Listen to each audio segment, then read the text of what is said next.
Amelia, good evening. Happy Thursday. I hope we're keeping well.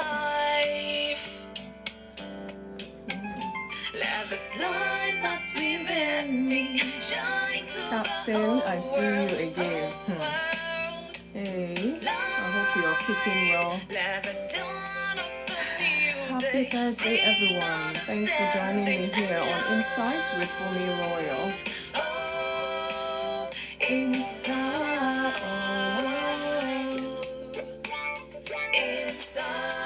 all around me, inside. Wow, wow, wow. Symbiotic, good evening. I see you. Captain, how are you doing? I hope you're good. Thank you for joining in. I hope you're going to stay till the end this time around. Love is that's within me.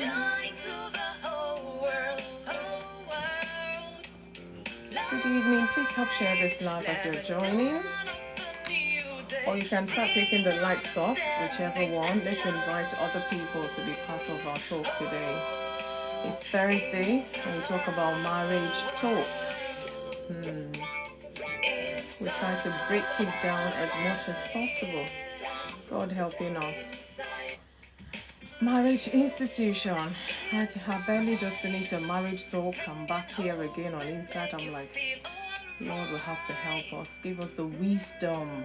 The wisdom that we need to have good marriages. Symbiotic, good evening. Please help me share to your followers, your friends. Let them be part of our crucial talk today. It's very important. There's a whole lot going on in the married world, or the marriage scene, whichever one. Mabi, I see you. Good evening. Thank you for joining. Happy Thursday, everyone. I hope we are keeping well and keeping hydrated. For us here in the UK, it's hot. Even tomorrow it's going to be hotter. I don't know how we've survived, but God will continue to help us, really. Lamina, good evening to you. Thompson, you're welcome. It's our Thursday marriage talk today. I'm just going to wait a couple of minutes and I'll go into my talk to try and break this topic down. Lack of commitment in marriage. Nips, good evening. If you know anyone struggling, anyone needing this particular topic, anyone in a marriage relationship, please help me share this live to them. Let them be part of our talk, as well as you. Yeah, encourage your viewers to share your live and invite more friends. This is what I've been saying for the last 3 minutes. Thank you.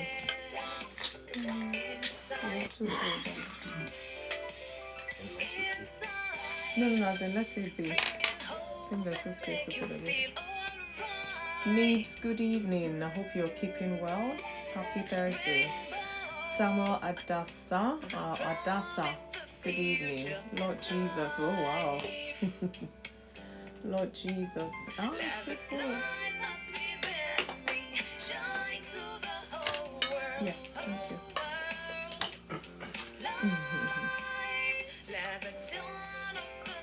Francisca Olivi, good evening to you. Happy Thursday to you.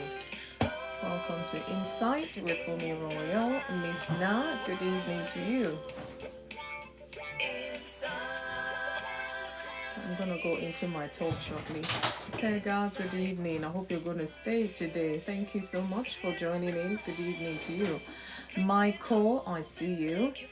Irene, good evening. Thank you guys for joining. Please help me share this live to your friends, especially the married ones, your followers. Let them be part of our talk today. Philby, I see you. Good evening to you. Tega, good evening. Thank you so much. I hope your day hasn't been too tedious. But at least you're here, so you managed to come in here. Thank you so much. Yes, please help like this live. TikTok says it's going to attract other viewers to be here, so we need to keep the likes up So please help me like this live, help me share to your followers. You can repost if you choose to, but do something, really do something. Thank you. I'm gonna go into my talk because of time. I'm mindful of time. I know there's still work tomorrow. It has in the sweltering heat. Please make sure you're hydrated, or get your water bottles. If you're the type that you don't like drinking water, this is the time to like drinking water. Me and my colleague was talking, and they're like, they need to go make hot tea. I'm like, huh? Hot tea in this hot weather? No way. Even iced teas. No. Hot tea? How would you even drink it? Because you're hot already. But yeah, some people they can't do away with their hot tea. Oh yeah, whatever suits. NG, I see you. Tony, Owusu, good evening to you. Yeah, just keep hydrated, keep it going. Always have a bottle of water beside you, around you. However, Rasu 501, good evening. I'm gonna go into my talk to save a bit of time, so that we have more time to discuss this matter or this topic, lack of commitment. And we're talking marriage talk today on Insight. On Mondays we talk about individual talks, and on Thursday we talk about marriage talks.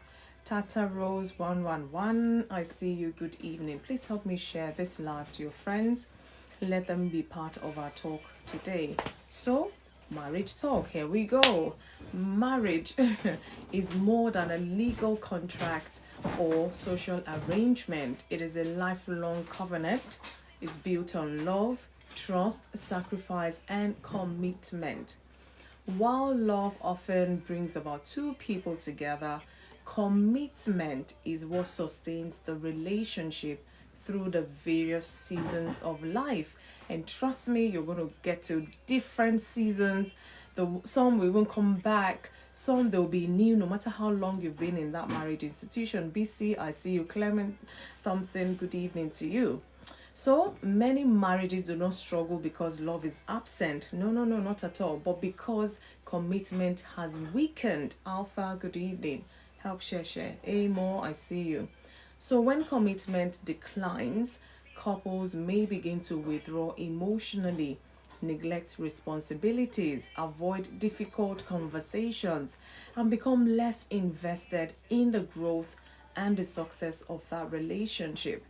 So a healthy marriage requires two people who are committed, capital letter. Lamina, good evening. Committed not only to each other, but to the vows they made and the values that hold that marriage together. I'm going to break it down some more. So what is commitment in marriage? Dare I ask? But don't worry, think about it. D. Donna, thanks for joining. What is commitment in a marriage relationship? So commitment is the decision. Faith, good evening. The decision to remain faithful, devoted, and invested in the marriage regardless of changing circumstances. Teaser, good evening. Thank you so much for joining in. So commitment means choosing your spouse repeatedly, no matter the circumstances, no matter the situation, regardless of all of that. Commitment means choosing your spouse repeatedly. Elmo Kings, good evening to you. Commitment means remaining faithful through challenging times. Faithful during challenging times. Savior, I see you. Good evening. Commitment in marriage means working through conflicts rather than avoiding them, because they ain't going nowhere. And if care's not taken, it might even become bigger than what it was, Again, commitment means prioritizing the relationship, your marriage relationship, honoring your marital vows. That is commitment. I'm just telling us different angles to look at what commitment is in a marriage. There's so many, but for time I'm going to mention all of this. And the last one I'm going to add to that list is being dependable and trustworthy. That is commitment in marriage. So commitment is not merely a feeling. It's not something you feel. Whether you feel it, you don't feel it, you just have to be committed. It is a deliberate choice and an ongoing action. You can't say, okay, today I'll be committed, tomorrow I don't want to be committed, next tomorrow perhaps maybe in between. No, it doesn't work like that. This is a lifelong journey, and you ought to be committed until death do you part, until Jesus will come, until this world will fade. But is that the case out there in the marriage world? You and I know it is not. This is why we talk about these issues. Let's talk about them. Let's not shy away from talking about them, because why? It is affecting marriages. Marriages are breaking down because of lack of commitment. Marriages are experiencing separation because of lack of commitment. Can people be committed? Of course they can be. With time, life happens, you start sliding left, sliding right, level of commitment start dwindling and all of that. But truly, is it that we cannot commit, or we're just taking each other for granted? There's a whole lot of things to uncover in this topic today. So let's look at signs of lack of commitment in marriage. How do you know there is lack of commitment in your marriage? These are things we need to reflect on, identify them, and then tackle them really, such that we keep enjoying the essence of marriage. Joe, I see you. Prophet Manuel, good evening. EB, welcome. Omo Kings, good evening to you. So signs of lack of commitment in a marriage. A lack of commitment often reveals itself gradually rather than bam, suddenly. So it's a gradual thing, and because attention is not paid to it, it becomes bigger than what is meant to be. So the first sign is emotional withdrawal. One or both spouses stop sharing their thoughts, feelings, and experiences. That is emotional withdrawal. And when that begins to happen, where is that commitment? Signs can include limited communication. You're not talking as much as you would or should. Lack of interest in each other's lives. We're talking about emotional withdrawal when you talk about signs of lack of commitment in a marriage. Emotional distance, spending less quality time together. All of these things will erode that level of commitment if care is not taken. So when emotional connections decreases, that relationship becomes very vulnerable. So husband and wife need to be mindful. Another sign is failure to prioritize the marriage. Because like I said, life would happen, and priority or prioritizing, if not intentional, intentionally built or looked at, it would affect level of commitment. So failure to prioritize the marriage will bring about lack of commitment. Work, hobbies, friends, social media, ministry, or other activities begin to take precedence over the spouse, just because lack of commitment is going on there. So a marriage cannot thrive when it is consistently receiving leftovers rather than intentional investment. And sometimes these things happen subtly, we don't pay attention to it, and then because of time, sometimes it could be over a period of 6 months, a year, even 2 years. I remember asking this spouse, let me put it that way, when was the last time you actually went out on a date with your spouse? And they're like, I'm like, that long? Because you should just remember just like that. And they're like, 2 years ago, October or something like that. And I didn't even know how to respond to that. I know life happens. We get carried away with issues of life, other priorities or other responsibilities. But our marriage is an institution we signed up for, and we are meant to be in there for life. Okay, so why are we not committing? Maybe when you started off, when you newly got married, you're committed, and as life goes on, the commitment start dwindling down. You're not as committed, or you're not prioritizing the level of commitment to one another. So what is the problem? Why are we not addressing this? Or do we even know if this is a problem in our own relationship, in your own relationship? J76, I see you, good evening. So a marriage cannot thrive when it consistently receives leftover rather than intentional investment. True. Another sign of lack of commitment is avoidance of responsibility. Titi Adebisi, I see you. Good evening. Help me share this live to your friends. Let them be part of our crucial talk today. Avoidance of responsibility. Commitment involves responsibility. You cannot separate them. You're committed means you're taking on responsibility. You commit your life to your husband, to your wife. You're taking on their responsibility and they're taking on your responsibility. TT Bay, I see you. So a spouse who avoids financial responsibility, parenting duties, household responsibilities, emotional support, they may create frustration and imbalance within that marriage. Sometimes, like I said, it's subtle, but then the damage is done subtly and then it becomes larger than usual. Elder Kenneth, good evening. Thanks for joining. Please help me share this live as well. Share to your friends. You can repost if you want. Keep tapping. Let's like the like. Take it up and others will join us because we wonder what's happening here. Good evening, sir. Another sign is unwillingness to resolve conflict. Unwillingness to resolve conflict. This is one of the major break of marriage. Major reasons for divorce even. Unwillingness to resolve conflict. You hear things like irreconcilable differences. Hello?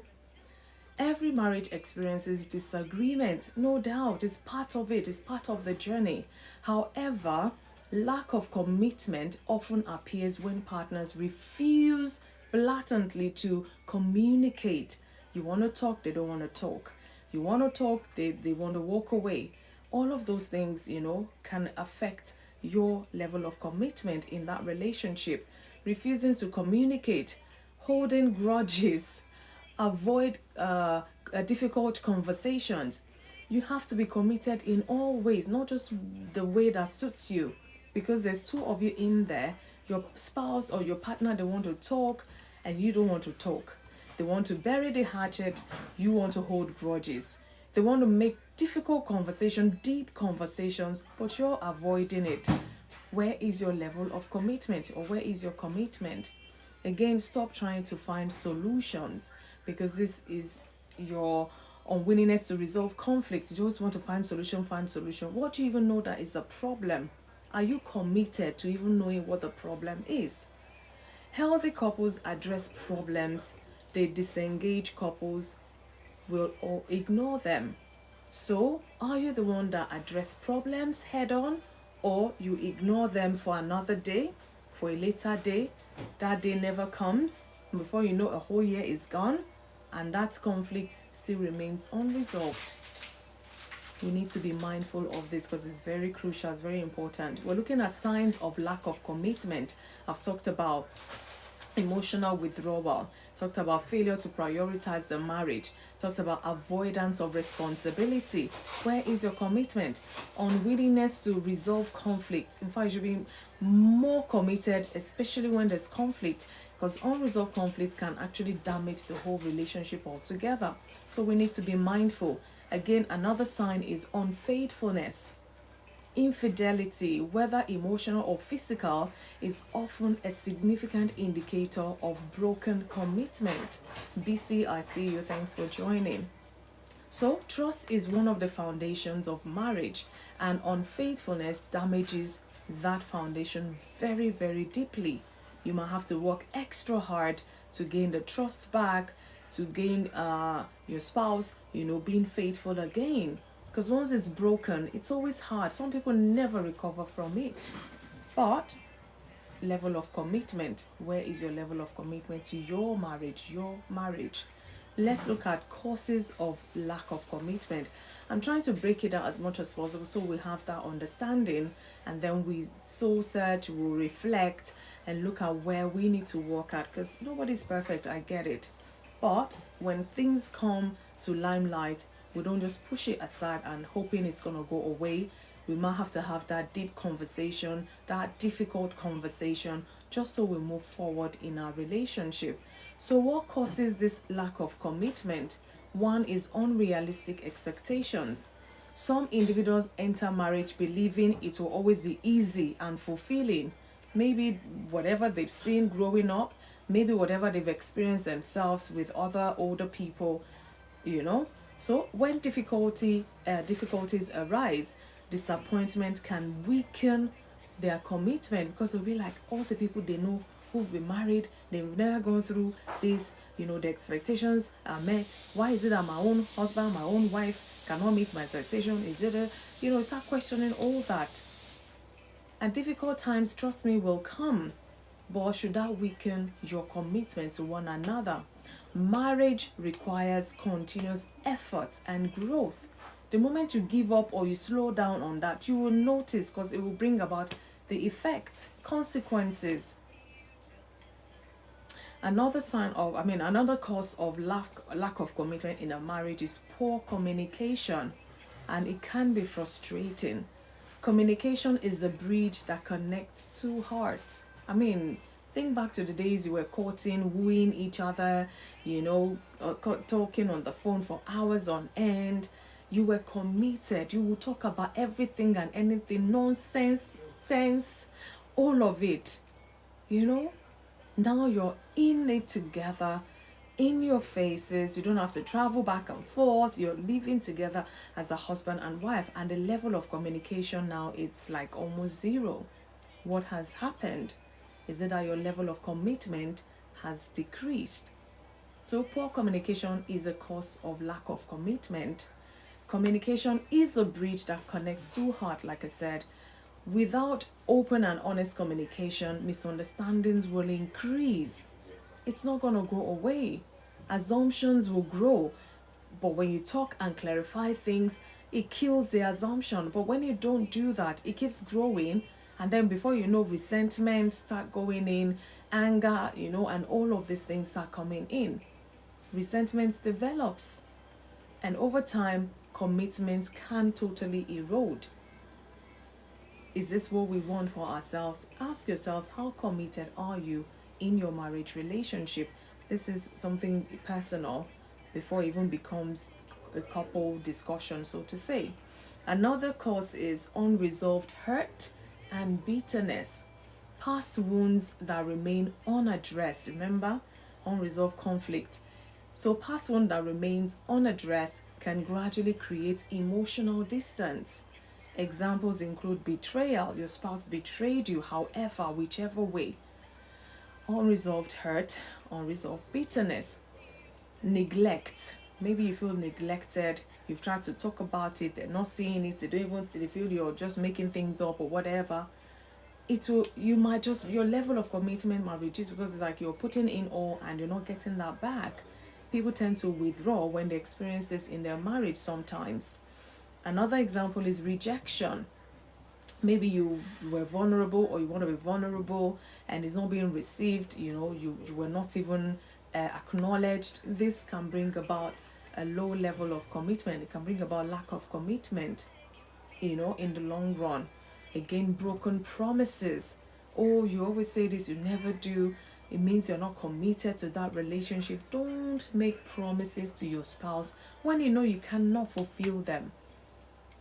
It's one thing to say, I will try and do this. It's one thing to give them that assurance, I will do this. And they just go to sleep. And the day comes, in fact, you don't even think about it, let alone committed enough to carrying it through, whatever it is.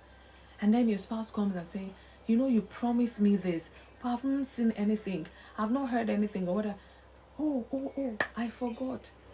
And they're upset. Okay, so I'm sorry. Oh, in fact, I totally skipped me that. You speak all the grammar, you apologize. And what do you think? They won't even talk about it, because they expect that since you now know, you will do whatever.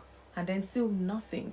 Broken promises can bring about lack of commitment. So when pain accumulates without healing, commitment often suffers. Because they'll be like, why should I commit to this person who doesn't seem to commit to me? Sometimes you do it intentionally, sometimes unconsciously. However, that commitment is affected in that relationship. Another cause is self-centeredness. A successful marriage requires mutual sacrifice. Not that the man is always sacrificing, the woman is not. Not that the woman is always sacrificing, the man is not. No, it has to be mutual. When one or both partners become focused solely on their own needs, desires, and comforts, commitment weakens. And that's what happens. Healthy marriages thrive on service, not selfishness. You cannot be, it's not you, me, myself, and I anymore. You now have a spouse, you have children even. And the moment you go into a marriage relationship, no matter how many people have passed away in your spouse's family, you're doubling your family. Just know that. Because it will come with their own people, you too, you come with your own people. So you're finding hard to commit to this one person, how much more the extended family, so to say. So there's nothing called self in that relationship. When you start hearing self, maybe level of commitment has gone down. Another sign, last one I'm going to mention, there's so many guys, but because of time, external pressures, financial difficulties, illness, work stress, family conflicts, and parenting challenges can place strain on that commitment if not managed well. Some couples, they never thought about talking about parenting, and then bam, we're pregnant, bam, we have a child. I don't tell my child this. Oh, why are you saying this? Because they never talked about it. How do we want to raise our children? Values, principles of life from the very tender age. For majority, we don't talk about it. We just go, oh, there's a baby. Okay, this is like we're just going with the flow. But this is never too late to sit and talk about these things. Otherwise, it can place strain on your level of commitment if it's not managed well. Pressure does not create problem as much as it reveals existing weakness. Life brings about its challenge. You're supposed to face it head on together. God helping you, you're both committed to that relationship. But if you're not, you just find out that it's one person, carrying whatever it is, the circumstances or the situation, because the other party is not as committed. And this will weaken, that marriage relationship. So all of this I'm saying has effects on the marriage. So let's look at the effects of lack of commitment. We're talking marriage talk today, and I'm just trying to break it down as much as possible. The effects of lack of commitment. First is emotional consequences. I've mentioned briefly there. It can bring about loneliness. You just feel lonely even though you're married. There's a saying, maybe it was a film that even brought about that, I don't know, married but single, kind of. You're married, but you're so lonely. Emotional consequences such as frustration, when there is a lack of commitment. These are the effects it can have on you. You get frustrated. You feel you're putting it on 120% and your spouse is just barely making 40%. You will feel frustrated. You almost feel insecure in that relationship. And of course, it will bring about loss of trust. And where does that leave you with your spouse? Another effect is rational consequences, which I want to break down as well. Increased conflict. Because you're not committed, there's a conflict, you can't be bothered, it will go away. But does it go away without it being resolved amicably? Relational consequences. It will reduce intimacy because of level of commitment has gone down. Poor communication, like I said, it will affect your relationship. Growing distance, growing apart. You're growing, yeah, but not together as a couple. Let's be mindful. These are relational consequences. And another one, the effect is on family consequences. Children often feel the effect of parental disconnection through anxiety, confusion. The children are confused. They see daddy today, they see mommy tomorrow, they don't see them today, go, back and forth. You're confusing the family. What are you guys doing? Is it because you're showing you don't want to commit anymore, or you want them to know that they're not pulling their, or what exactly is? You need to identify that, because it will have consequences on your family altogether. It will bring about emotional stress, especially for the children. Mommy Ruthie, I see you. Leslie, good evening. Eco Joyce, thanks for joining. And dare I say, it will bring about spiritual consequences as well. The breakdown of commitment can affect a couple's spiritual growth and unity. Can two work together except they be in agreement? And if your level of commitment to that of your spouse is not on the same level, there are issues. There will be issues unless they are addressed. So, rebuilding commitment in marriage. The good news is that commitment can often be restored when both partners are willing, both partners, not one partner, both of them, because it takes two to tango in a marriage relationship. When both partners are willing to work towards healing and growth. And I've seen this, I've heard this, counsel this. It's more always one-sided. I don't want to be gender biased here. It could be man, could be woman, could be woman, could be man. But you find out that when the commitment, the work, the rebuilding is one-sided, there's only so much healing that will take place. There's only so much growth that can take place. Both partners must be willing to put in that work towards that healing and towards the growth of their marriage relationship. So, how can we rebuild commitment in marriage? Recommit to the marriage if you have to. Do you know some people renew their vows? Maybe they've been married 20 years and things gone south. And after 5 years of trying to patch up, they manage to go to counseling or whatever, and there is hope again. They're like, okay, where we're at, let's renew our vows to each other. And they call their family, friends, everyone, loved ones. We want to renew our vows because now we want to recommit to this marriage relationship. Both spouses must intentionally decide that the relationship is worth investing in. Not one-sided again. Commitment often begins with a renewed decision to work together rather than apart. Because without that understanding, what are you rebuilding truly? Another one is improved communication.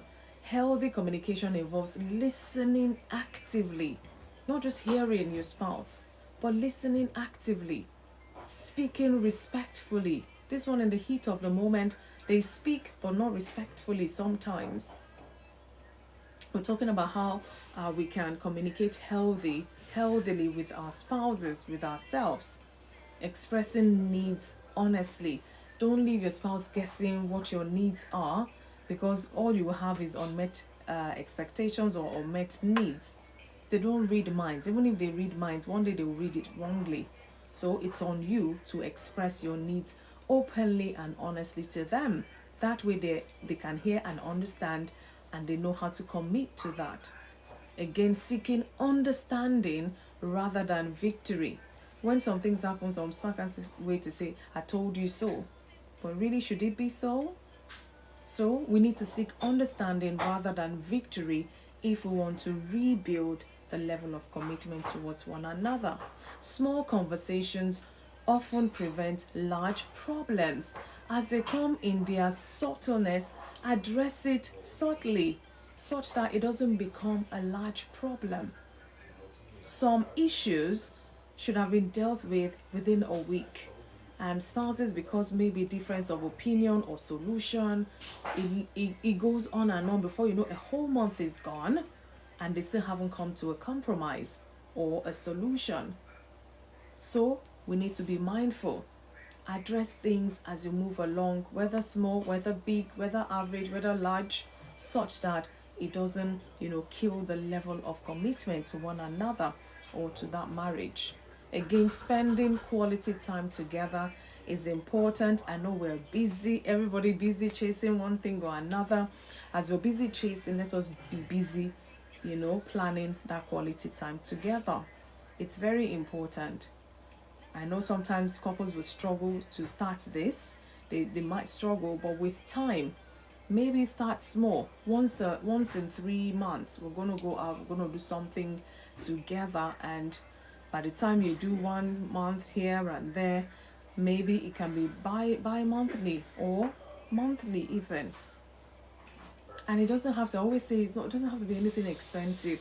It could just be deciding 1 hour, go for a walk, stop by the coffee shop, sit down, have coffee, make conversation, connect, and then walk back home. That's your quality time together. It could be as simple as that. So relationships grow through connection. Couples should intentionally, that is the word, intentionally create opportunities to talk, to laugh, to pray, to share experiences. More so, you don't work in the same company, you don't have the same business. Every time, try to, catch up on each other's lives, so to say. Share experiences. Guess what happened to me at work today? Hey, this and that.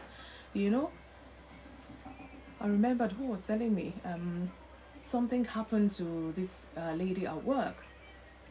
And was it that she fainted or something? So they picked their phone, managed to open it, and they were looking for next of kin. They couldn't find no next of kin, anything or whatever. And they checked their office record. It's still blank. They haven't filled it. You can imagine the kind of trouble we might put ourselves sometimes because of lack of commitment. So we need to be intentional about so many things where husband and wife is concerned. Time together strengthens emotional intimacy. See, marriage is not marriage by marriage. How do I put it? It takes work, whether small, little effort, big effort, intentional efforts, and it takes work. You have to do something. You can't fold your arms and think you will have the best marriage ever. It doesn't work like that.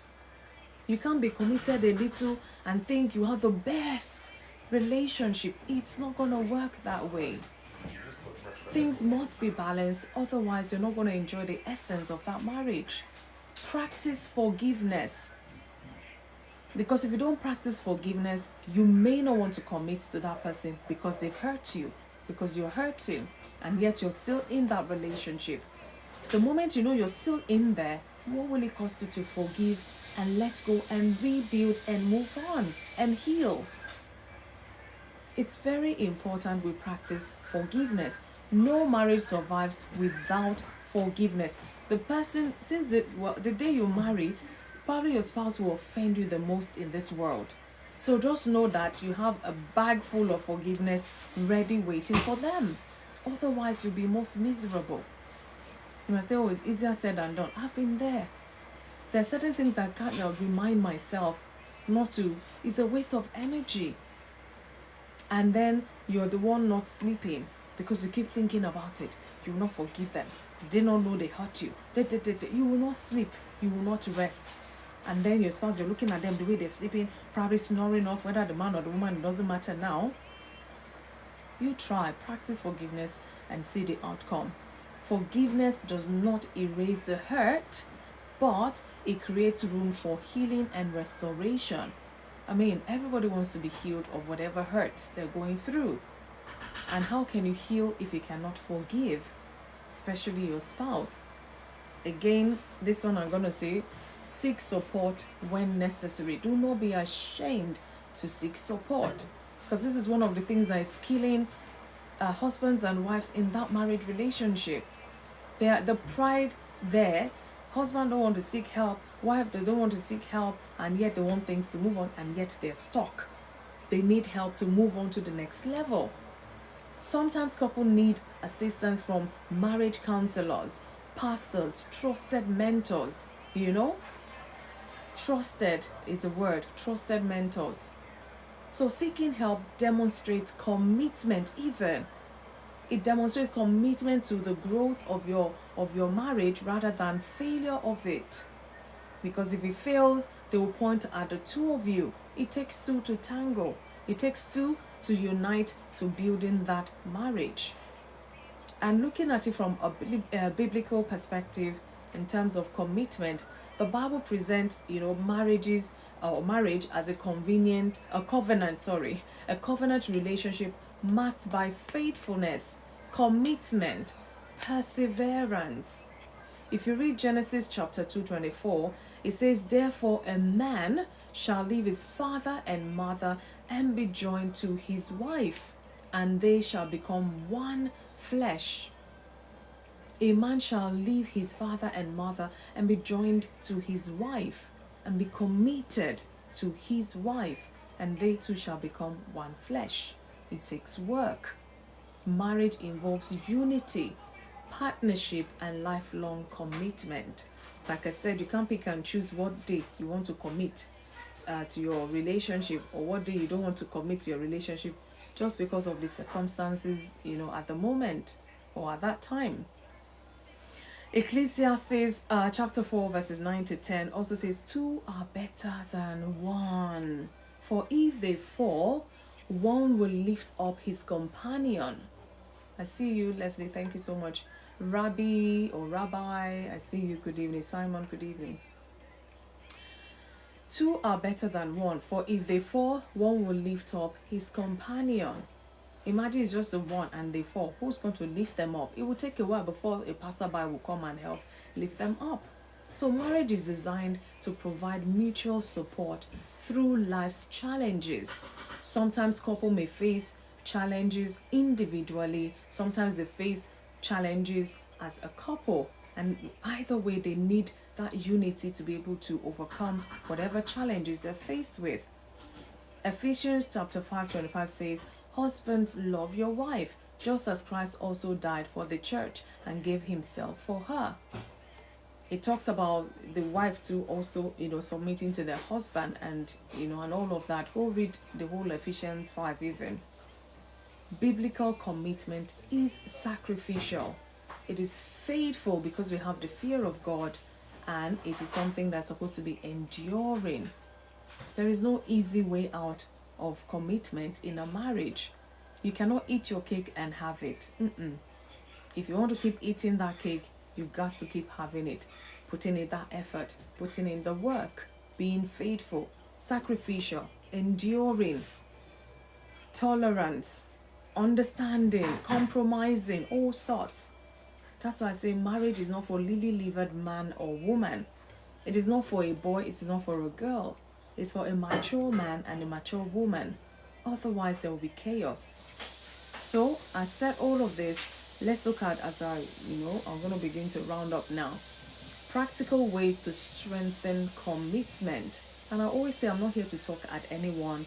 I'm giving this talk so that we can reason together. I remember when I was preparing for this, even me, a lot of things come into mind. I'm like, God, you just have to help me as well. Because it's easy by the grace of God, let me put it that way. Sometimes you're on top of your game, sometimes you're slacking behind, and sometimes you just need to put in more effort. Sometimes you need to be more conscious, sometimes you need to be more deliberate, more intentional. At some point there will always be something else to do. So let's look at practical ways to strengthen commitment in a marriage relationship. Keep your promises. Let your yes be yes, let your no be no. Don't make a promise to that marriage, to your spouse, knowing fully well you're not going to keep it. This will break a lot of things in that relationship.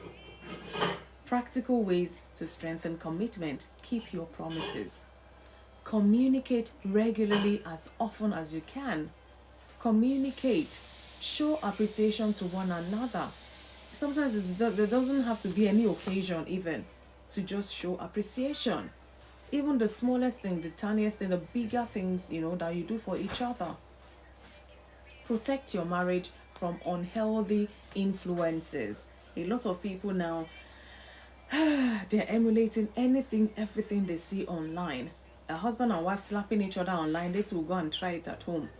After all, they saw this woman slapping the husband. They saw this man too slapping Be mindful. Anything unhealthy that would bring about unhealthy influence in your relationship, do away with it. Because you're looking for things that will help you to be more committed, to be more faithful, and all of that. So don't go into unhealthy spaces. Pray together. I'll always say this, as much as you can, pray together, because this bonds the two of you and helps you to remember that vow you made some years ago. Resolve conflicts quickly. This one I cannot overemphasize. And a lot of separation is happening today as a result of not resolving conflicts quickly. they brush it aside, hoping it will go away, and the thing goes and start multiplying. Bam! By the time it shoots out, you see that pam, pam, pam, 4 areas of your life is affected already, and you'll be wondering, how did we get here? Because you did not resolve conflicts quickly. That's how you got here. Some, they're in denial of whatever the conflict is. Some, they don't even want to hear about it. Some, maybe pride and ego. All of these things, how is that going to help build commitment? Ask yourself, this pride and carrying everywhere like this, how has it built my level of commitment in this relationship? Invest time in the relationship. You have to. Otherwise, what are we doing here? Continue learning about your spouse. And this thing, I'm going to pause to say this here. Continue learning about your spouse. When you met your spouse, they were growing as a person, growing intellectually, growing maybe professionally and all of that. The fact that they are married to you does not mean they should stop growing. And they are growing now in your space, so you have to continue to learn about them. In this season, what are the new things you're seeing in them that wasn't there before? It's part of growth for them. Don't say, you have changed now, or the person I married is not dead. No. Do you want to limit your spouse from growing, developing as an individual? No, don't let it be in your marriage, because this will bring about lack of commitment. Nobody wants to be caged. Nobody wants to be imprisoned, just because they've chosen to be married to you. Learn to know about them. As they're growing, they're discovering more about themselves even. How much more you discovering more about your spouse? Maintain trust and honesty, because these things carries a lot of weight when you're talking about commitment in a marriage. Epiot, I see you. OBC, good evening. Sheila, 99, you're welcome. Maintain trust and honesty. When you break the trust, acknowledge, admit, apologize, and let your spouse heal. Don't rush them to, it's okay, it's been a month, No, people heal differently. Don't go demanding, because they're trying to find themselves to rebuilding that trust, and it's like you're just cutting them some more. And this will make it, it will take longer before you can even get to that place of trust again. Let them heal, because everybody's different. The deed has been done, no doubt. So you need to carry a lot of patience for your spouse to heal from that broken trust. Don't hurry them up, because they didn't ask you to break it in the first place. Cecilia, good evening. Or Cecile, I think. Good evening. Sheila, good evening. You better both be growing, but not competitively, but in progress of your lives and your home. Definitely. Husband and wife that compete with one another, they need wisdom. That's what I will say there. Maintaining trust and honesty is very important. This will help the level of commitment you're putting out there. Never stop choosing each other, no matter what. Like I said, challenges of life will come, shake you to your bottom, shake you off your root. But, for better, for worse, till death do us part. Those were your commitment to one another. In fact, it was a covenant before you, your spouse, before God. So never stop choosing each other, no matter how bad things get. Because that connection, you choosing your spouse, them choosing you, might just be what will reignite whatever has been broken. So I'm concluding by saying this. Lack of commitment can gradually weaken a marriage, but it does not have to destroy it. Only if we let it, meaning there's work to be done. There's work to be done. Commitment is not sustained by emotions alone. It is sustained by internal or intentional choices. Intentional choices, consistent actions, especially where certain things have been broken. Oh boy, you will do and keep doing. And again, mutual dedication. This is what commitment needs or will look like in any relationship. CM Cuisine, I see you. commitment is sustained by these things and many others that I've mentioned. Intentional choices, consistent actions. You cannot stop. You cannot pause for a second. You can't stop for a day and say, okay, today, oh, I choose not to be committed. I just want to be. Your spouse will look at you as, are you okay? Because that might just be the day that you needed to do something together because of your commitment, and there goes your opportunity. Strong marriages are not built by perfect people. They are built by imperfect people who remain committed to loving, supporting, forgiving, and growing with one another through every season of life. Good season, bad season, not so good season, sad season, happy season, joyful season, sorrowful season, whatever the season of life is. You both are committed to keep loving and supporting and forgiving and growing in with one another. So when commitment remains strong, marriages are better able to withstand challenges, and it will deepen intimacy, and of course that marriage will flourish over time. So I'll leave us with this closing thought. I call it closing thought. A successful marriage is not one where two people never face difficulties, and this is the reality to it. A successful marriage is not one where two people never face difficulties. It is one where two people remain committed to each other despite the difficulties. Let me say that one more time. A successful marriage is not one where people never face difficulties. It is one where two people remain committed to each other despite the difficulties.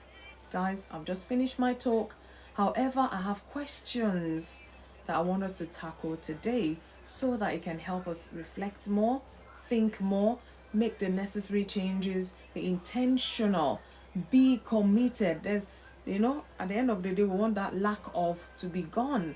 All what we want to be there is commitment by the grace of God. I have 4 questions we're going to tackle today, one after the other. What do you think people misunderstand most about commitment? Perhaps we're missing that. Perhaps that's the key. That's the solution to what we are going through. Who knows? 2, what are some early signs that commitment is weakening in a relationship? What are the signs? Because if you don't pick up those early signs and they become that large or big issue, what have you missed? So what are some early signs that commitment is weakening in a relationship? How do we identify that early enough? Question 3, why do you think commitment is important for a successful marriage? Why do you think commitment is important for a successful marriage? And the last but not the least is, what habits can help couple stay committed during challenges? What habits can help couples stay committed during challenges? Guys, thank you so much for listening. Bringing hope and make you feel alright. Ask the agent, I see you. Good evening.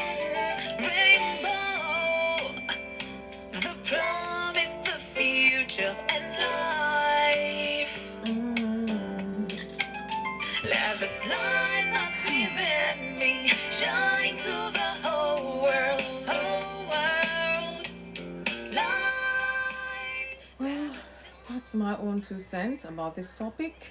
There's so much more, but because of time I have to cut and cut. Sometimes it's so hard to put in that fitted talk just so that I don't talk for too long, but I try to break it down as much as possible as well. And again, after our talk, I have a tongue twister for us today. I hope we're not too stressed out or too hot or too tired by the time we finish discussing this topic tonight. We'll bring our tongue twister later on, just for the laughs of it, because this is a very important topic and it can be serious or become serious, but we just have to laugh to go to sleep so we can have a sound sleep. So, what do you think people misunderstand most about commitment? What are some early signs that commitment is weakening in a relationship? So, what do you think commitment is, or why do you think commitment is important for a successful marriage? And lastly, what habits can help couples stay committed during those challenging times? Guys, send me an invite. Come up, let us reason together here on Insight with FunmiRoyal tonight, the 25th of June 2026. This is the day the Lord has made. We ought to rejoice and be glad in it. Guys, let's talk some more about this. I've given my talk. There's only so much I can say. I need us to rub minds together, help one another, expand it some more, find a level of commitment to reasoning, such that it will not be lack of commitment anymore, but commitment in our marriage relationship. Times are hard. Life's challenges, they never stop. As you're overcoming one, another one is surfacing. Sometimes you're overcoming one, three is surfacing. It will be like, oh, you need to catch your breath. You need a break. But really, even when the break comes, you still come back to some other challenge. So let's face it head on, God helping us to still remain committed by His grace to one another, such that we keep enjoying the essence of our marriage relationship. Elder Kenneth, wow, this is a surprise. You're number one in the box tonight. And I hope you're able to talk. Send me an invite if you want to be part of this discussion here on Insight tonight. Let's see. As agent, I see you there. Good evening. Okay. The Scarlet Smile. Leslie, I don't know, I've sent invitation to as many that can talk now. Please do come up. Oh, you're on the road. Please be safe. Dawit, I see you. Good evening. Be safe. Elder Kenneth, good evening. What a surprise today. Good evening, woman of God, and good evening, everybody. Wow. You hit that button first time today. Surprised. I thought other people have been in the bus, but nevertheless, God know why. Yes, maybe God wants us to start with the elders' wisdom tonight. So I have 4 questions. Pick 2 because I don't want to bombard with all of it. Just pick number whatever 1, 2, Okay, 3, let 4. me pick number 2 and number 4. Let's see if I can go with that. So number 2 is, what are some early signs that commitment is weakening in a relationship? The early sign that you will see is when communication is weak. The moment communication starts weakening, you begin to notice some changes, and you don't communicate, you don't speak to each other the way you used to. That shows that there's lack of commitment in the relationship. However, if we can commit ourselves in our marriage the way we commit in our place of work, in other things that we do, I don't think there's going to be a lack of commitment. But the moment you begin to see those early signs, those way you used to rub mind before, you don't rub mind together, you always give each other space, like the United Kingdom style, one in the upstairs, one in the bedroom, one in the parlor, avoiding each other. Those shows that there is a lack of commitment, and things are not going well. People can take 10 years to date themselves, know themselves, but when it comes to marriage, they don't know that it's different, because that time that they had in the when they were dating, if they had it in their marriage, it's gonna be better. But in marriage, you already see the weakness of each other. You already see the parts that you are not supposed to see.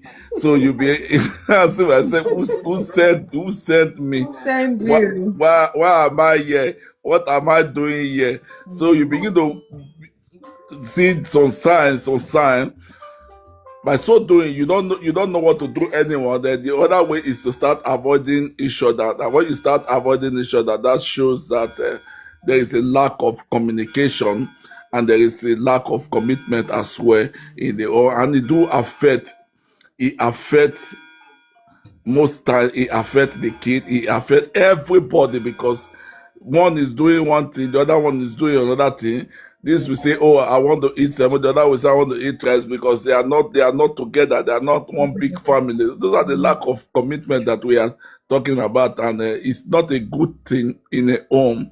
And as a family, it's not a good thing. We all need to go and learn how to communicate as well, and how to be commitment in our home as well. Okay. Then number 4. Number 4. So what habits can help couples stay committed during challenging times? Go to the Lord in prayer, pray together, recite together. Okay. Thank God. We know, that we are not perfect, but we are only trying to walk towards perfection. Yeah. Because the day you begin to say you are perfect, that day, you begin to know that you are learning. So the only way to stay committed together is by putting your marriage first in the hand of God, and letting God know that, Lord, see us, we are only trying to walk toward perfection. We need your guidance, we need your direction, and lead us in the right way. Always invite God on daily basis into your home. Always speak the word of God into your own as well. Pray with your spouse, pray with the children if you have time.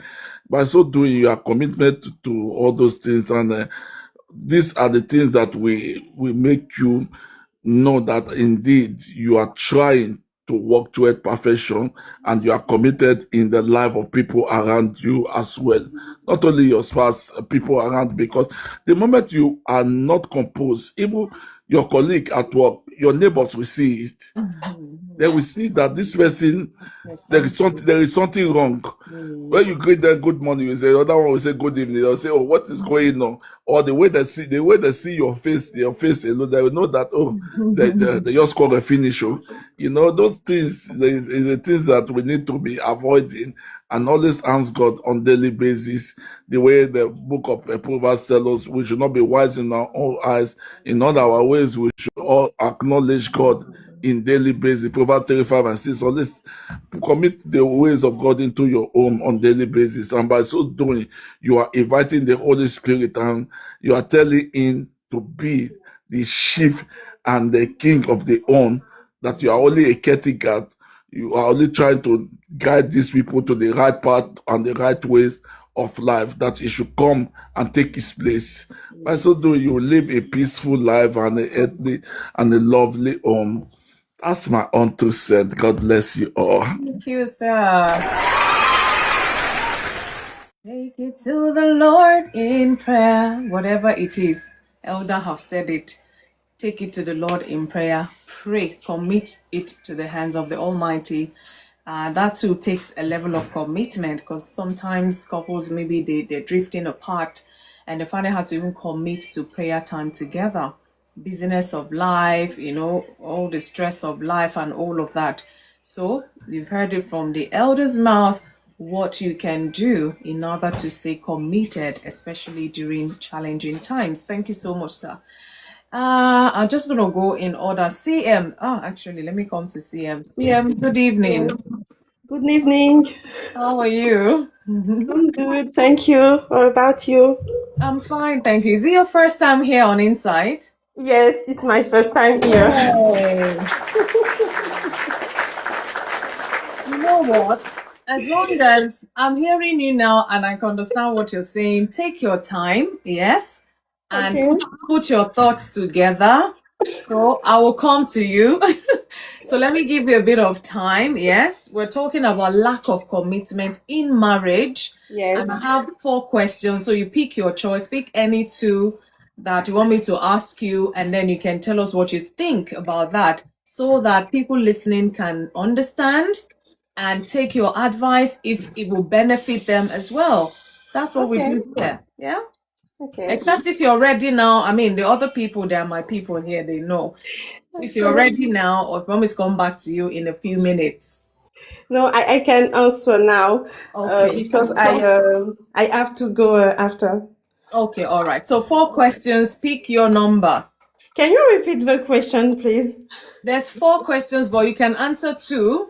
So Yes. tell me what number, 1, 2, 3, 4. Which one do you want me to ask you? Okay. Question 2.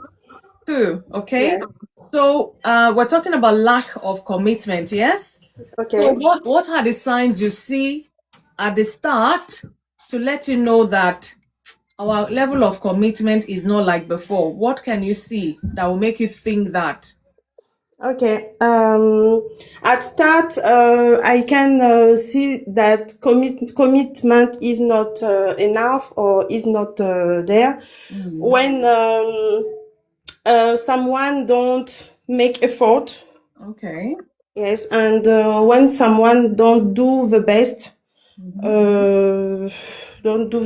for improve something, I can say. I'm looking for my word because my English is not good. I'm so sorry. No, we understand you. Just keep going. You're doing well. Thank you. You're doing great. So far, you're doing great. Okay. And that's what I can say for this question because I don't have many vocabularies. But I understood that you say why commitment is important. Number 3 question. Yeah, number Why do you 3. think? Why do you think commitment is important for a successful marriage?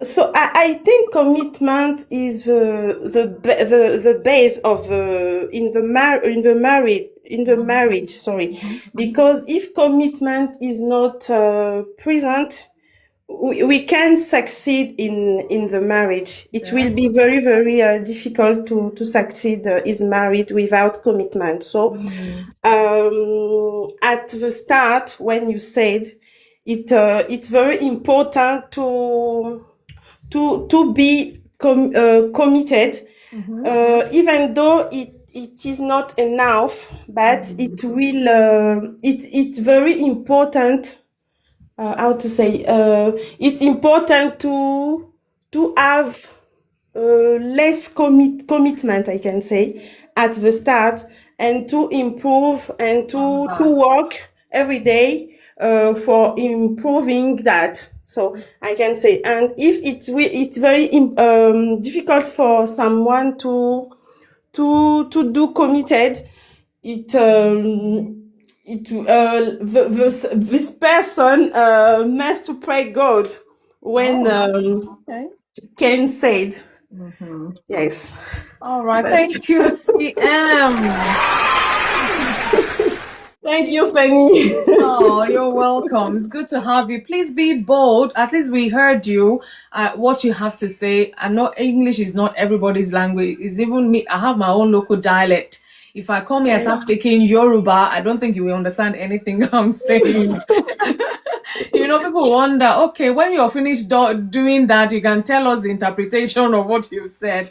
But at least we pick from what you say. You say, commitment is important. People need to pray for one another. Maybe at the start, there's a level of commitment. And as you go on in the marriage, you're supposed to increase level of commitment. Yeah, so thank you.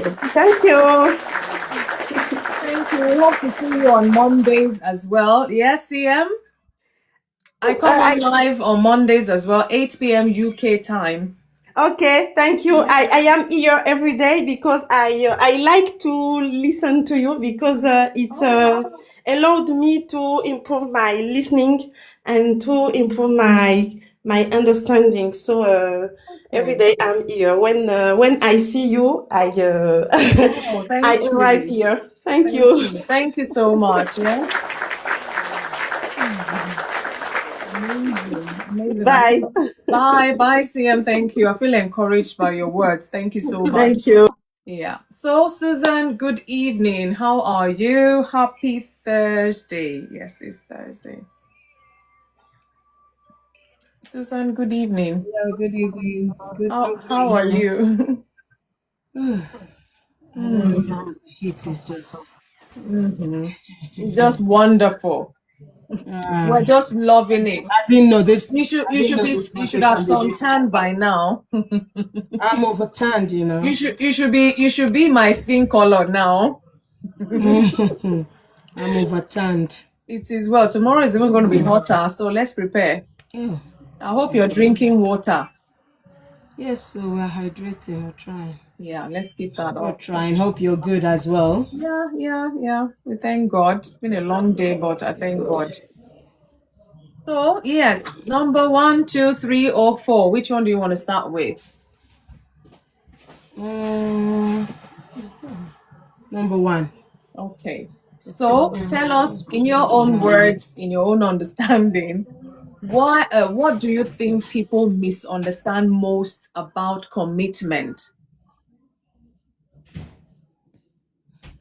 Well, some people, let me just go straight. I think most people, they generalize commitments. Oh. They think it's a one-way thing. Okay, you have to help us break it down. Yeah, he has to. He has to do this. He has to do that. What about you? You know, so it's just our mindset. I think one of the things that broke the back of marriage is, I don't want to tag it as religion, but you know, that African mentality. It's culture.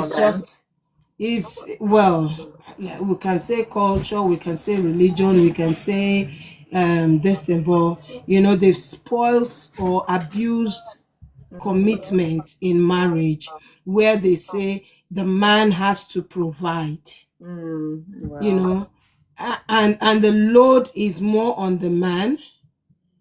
So he now feels if he is not working, or if he cannot provide, like the Bible will say, he's worse than an infidel. So he now goes all the way to do the job, still provide, and then you still want him to commit. How?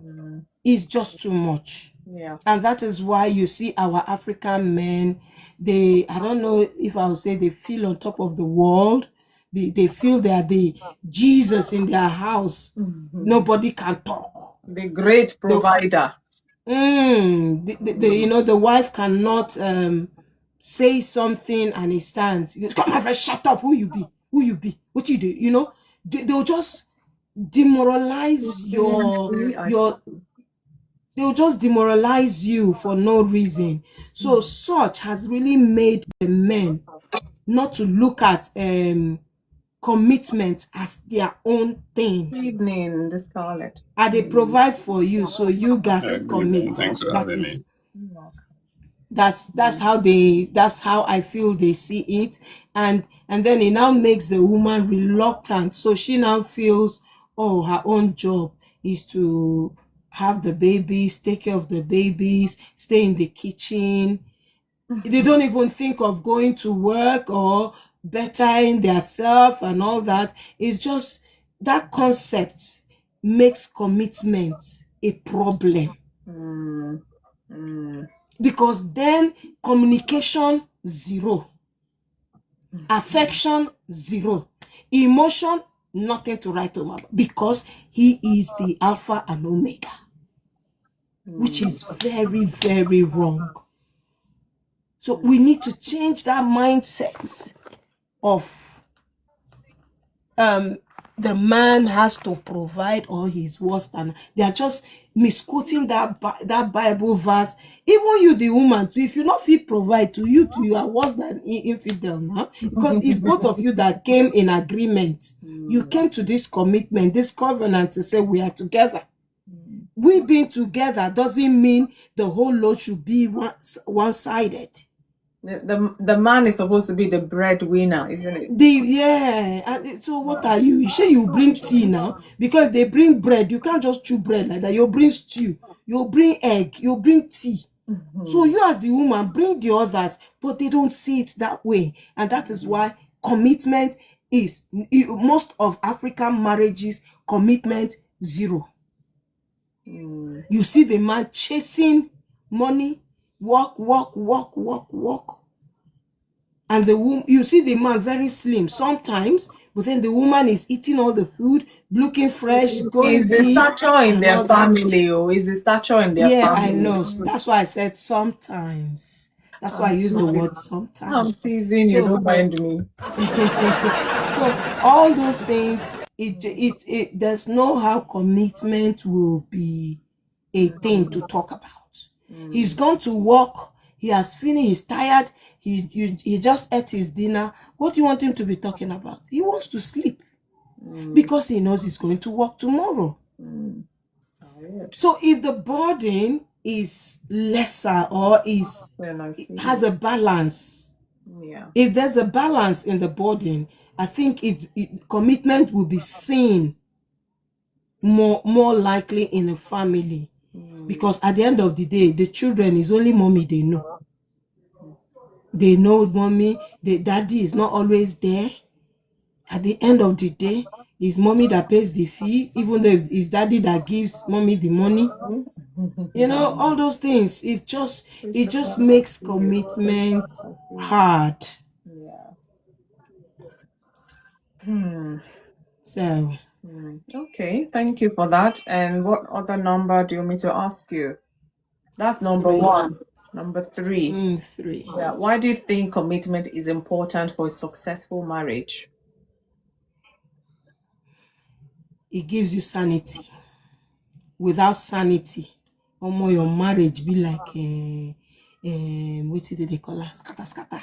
Everything else is you need that sanity, you need that fresh air.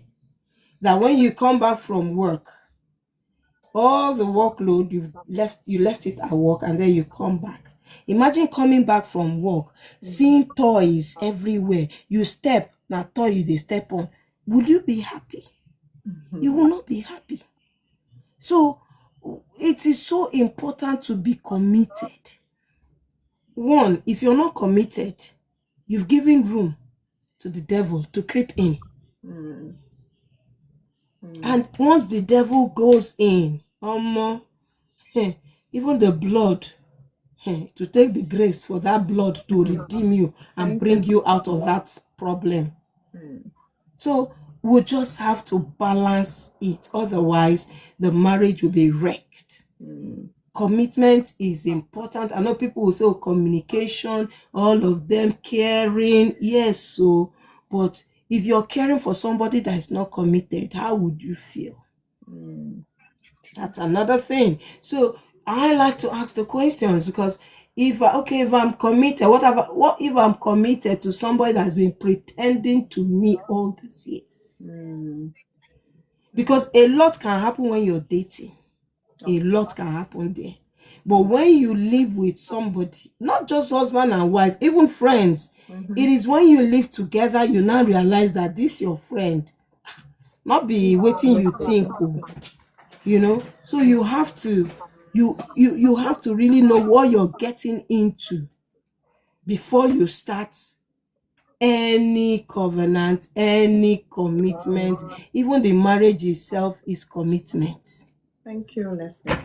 We work so hard at work, and then you leave the marriage. Who is going to work it for you? I wonder. Commitment needs hard work. You work hard, you work smart, all of it, you just have to work. We spend so much time making money, but then and the mistake most men make, they think money is everything in marriage. It's not, because they keep misjudging that concept. If I don't pay the rent, if I give and chop money, we don't do okay. It's not. That's not how it should be, or that's not how it is. Because the person you're keeping at home, not the furniture. They say, I give you money for everything and anything you need. Yeah. So I'm not sure that. Then what else do you want? What else do you want? What do you want me to do? What have I not done? What Napoleon could, More money not be everything. It's not everything. It should be a two-way thing. I commit to you, you commit to me. Thank you, Naomi. Thank you. So it's a two-way thing. As you're committing to me, I commit to you. So that's just life. So it is very, very important in marriage. Otherwise, everything that you've been building will just go down. And then you now ask yourself, after all these years, look at what she left me with. After all these years, like you said, they won't even put you as next of kin because there's no commitment. Yeah. If there is commitment, you don't need to flip the phone 2 times. You will see the number. Yeah. There was one time my I don't know, let me say I watched it. We went and said, okay, any person where a husband pick call at the first bagam, we pay the bills. See, pray, everybody was praying, guy not pick this call. Everybody was just calling and calling. Those that there's commitment, they picked the phone. Even when you say, oh yeah, call your husband, tell him I love you. There's this game I saw, they say, oh yeah, call, tell your husband I love you. Let's hear his response. The woman, I love you. The husband was like, madam, what do you want? He said, babe, I love you. Yeah. He said, I know, but what do you want? You know, they love person like that. All those things. That one, if there is commitment and you call your man and say, guy, I love you, you will hear the response. I love you back. I love you more. Or I'm busy. I love you, but I'm busy. Let's catch up later. But you see those ones that they feel the alpha and omega. They'll be like, I love you. You say, any other thing. What you don't do. They're always expecting bad thing. So commitment is very, very important. And if without commitment, you cannot even trust the person. How do you communicate with somebody that you're not committed to? It's just how can you show emotion? How do you show care to somebody that you're not committed to?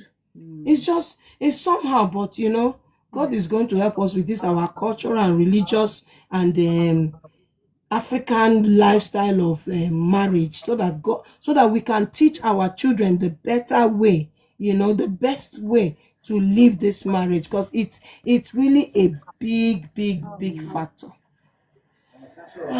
I know I said 2 questions, but let me ask you this number 4. This one is my question to you.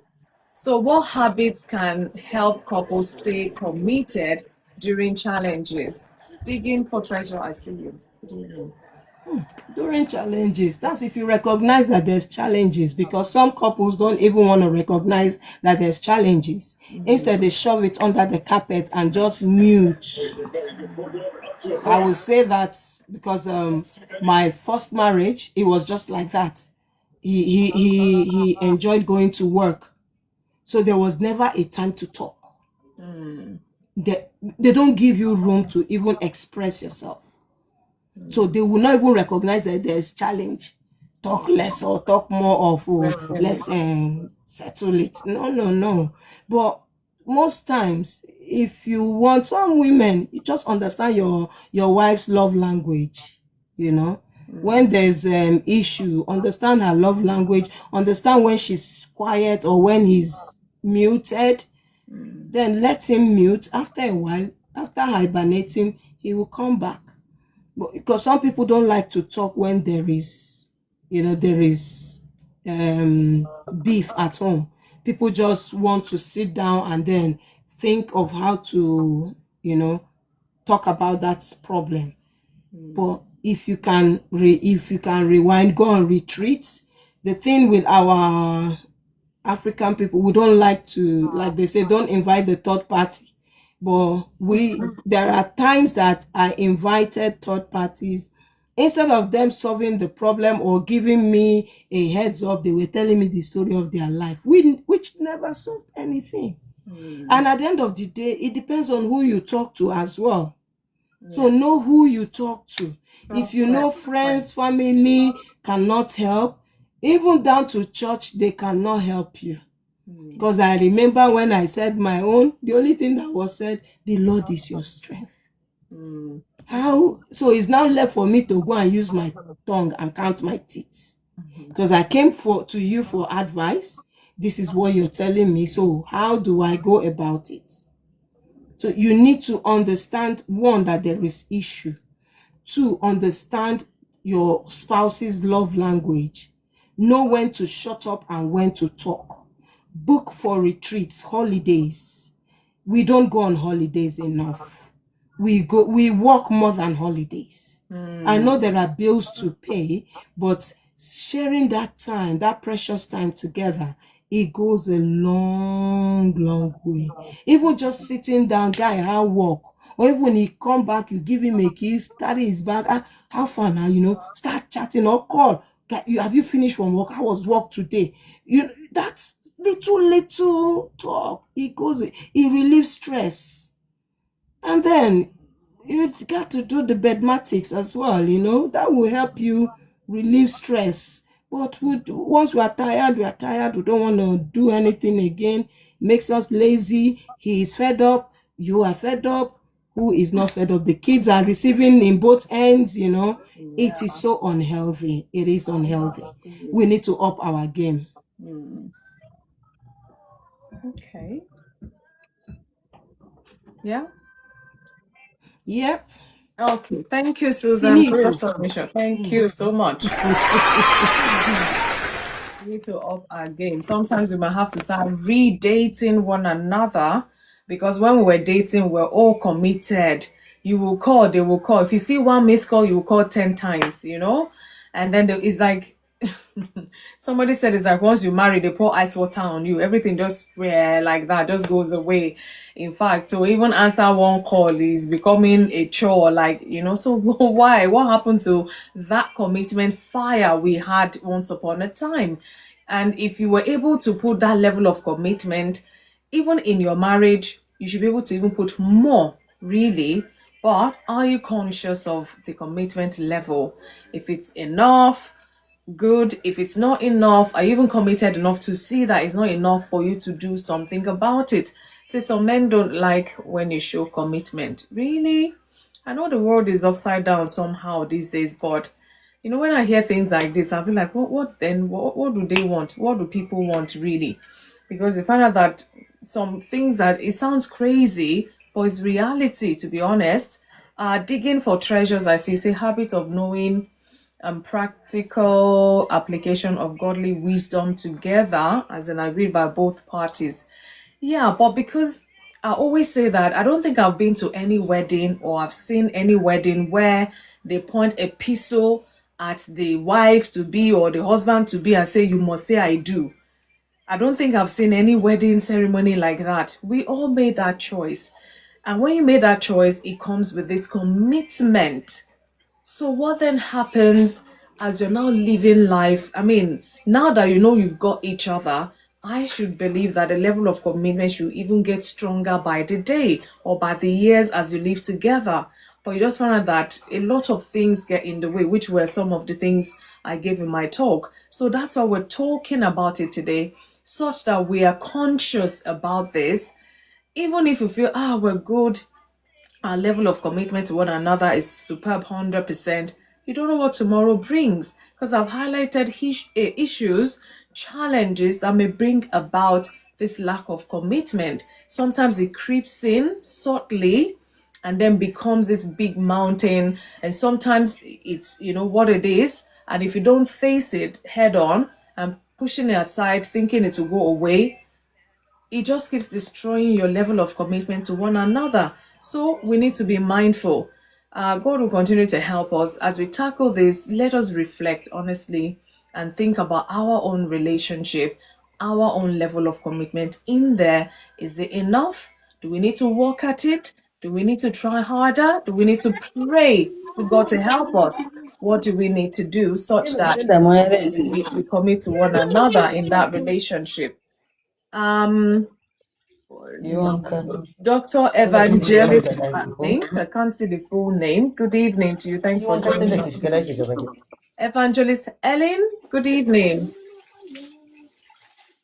Okay, I tried to mute her. Let's see. Okay. So I'm coming to you, Leslie. And then I'll come to the Scarlett. Good evening, Leslie. Happy Thursday to you. Thank you for the follow. Let me see if I can find you. Thank you, Dr. Evangelist. I see you. Thank you. Leslie, good evening. How are you? Good evening. Happy Thursday. I heard some very good stuff from our last two contributors. I just wanted to add something to what Susan said about the things that we can do to spice up our marriages. Okay. And I think part of being married is learning to be creative. Learning to renew stuff. Yeah. I think sometimes we have the idea that once we get married, and I love what you said about couples need to learn to go on vacation. I think that's a very, very good thing. Whether it's with the family, but if you can make time And to helps. go on Yeah. your own, whether it's one night, 2 nights, A weekend you away. just do, if you can do it even once a year, just try it once a year. I think if you start it, then you can add to it because things grow when you plant, when you water them, when you put time into it. Yeah, an effort. So yeah, and I really believe that, especially for us African couples, Nigerian couples, we need to grow beyond just what has been passed down to us. Yeah. And that's what I was saying about the creativity part. And I love about the vacation. I think that going on The vacation is commitment. just a great thing. Thank you, 8:30. Thank you. You can do maybe a local hotel just down the road, and then you just up it. You up it. Maybe we go to Scotland or Wales, and then you up it the following year. Maybe we travel to one of these European cities, do a weekend, and then you up it again. But try and do something where you're getting away, and you start having something to look forward to as a couple. Another thing is like, if even if it's once a month, try and do something on your own as a couple where you just have each other, even if it's an evening, a date night.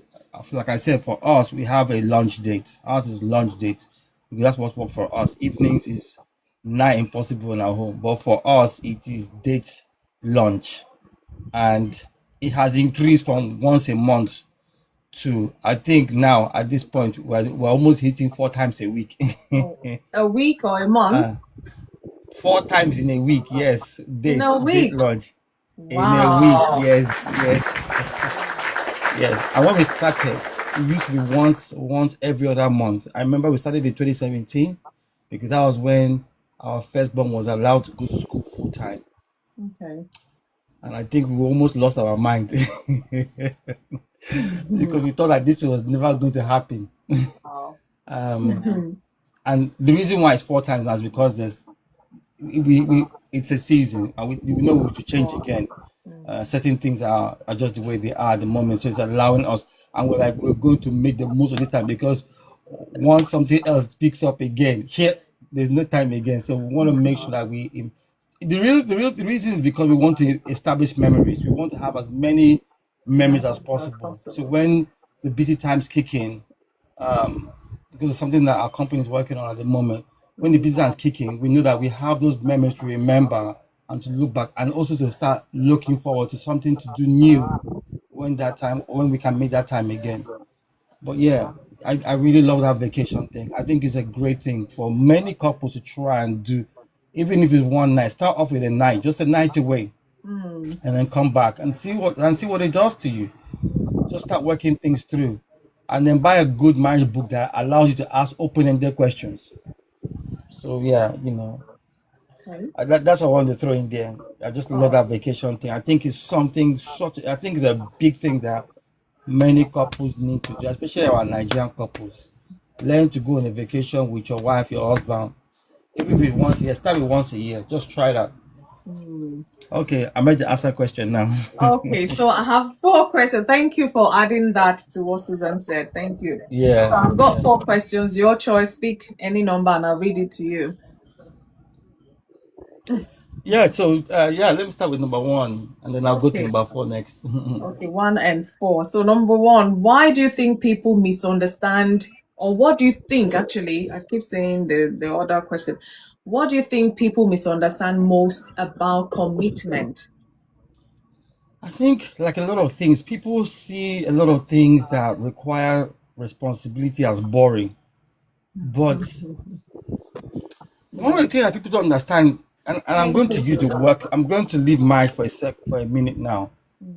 What makes people good at their profession is commitment.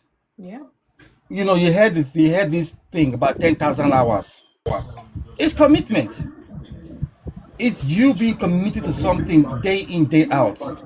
And then you start to get the results. The results start to create for you the life you really, really want.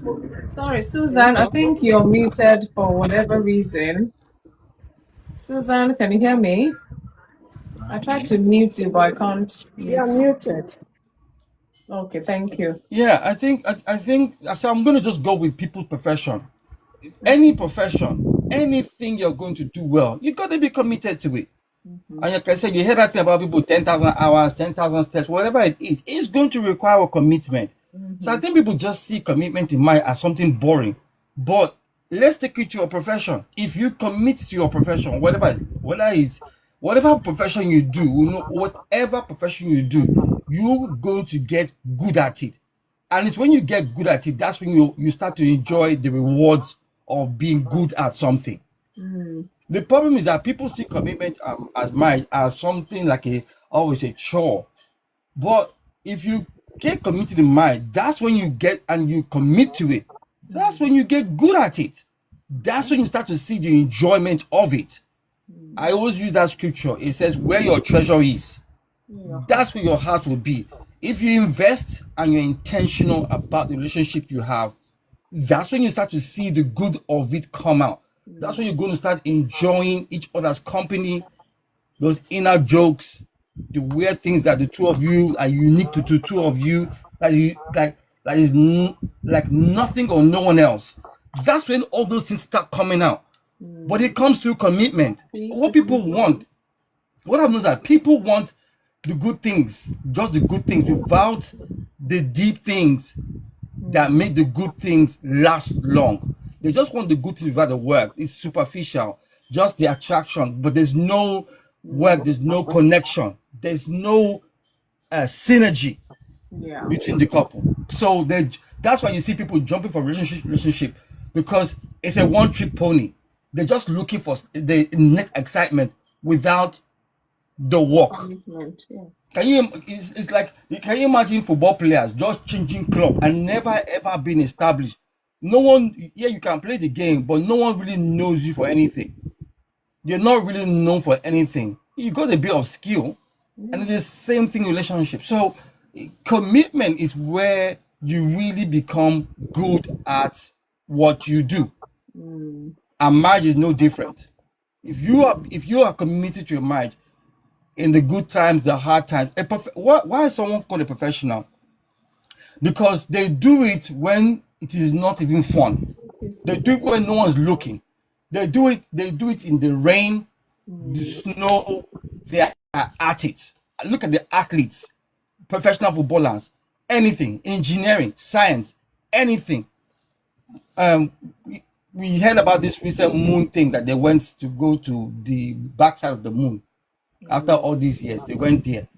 If you look at each of those astronauts that went and look at their certification, man, when I said that, I said NASA don't play you, boy. NASA, you cannot just go to NASA with 1 degree. Like the minimum is PhD. Before you talk about flight time, swimming, deep sea diving, like the minimum is PhD. So if you go, they're astronaut, but the minimum requirement was PhD. That's the minimum. Wow. And you're complaining about marriage? Man, when I saw the credentials of these people, I'm like, not to talk about the physical aspect, the endurance, learning. Most of them have to learn a language, which is Russian, is the main one, or Chinese now. So not only have you got a PhD, whether it's aeronautics, chemistry, biology, all of them, you got to learn a second language. You got to, I think, the requirement for you to be in terms of NASA for flight time, I think it's about 800 to 900 hours or 1,000 hours of flight time. That's you flying a plane, no? Wow. That's you flying a plane. people are complaining about marriage. I'm thinking there's some things for you to get to the high levels of some places in life, you got to be committed. It is not a game. You've got to be committed. So marriage is no different. The reason why it's that a lot of people are not prepared to, and commitment is not just this dry thing. You've got to do everything that makes that thing work.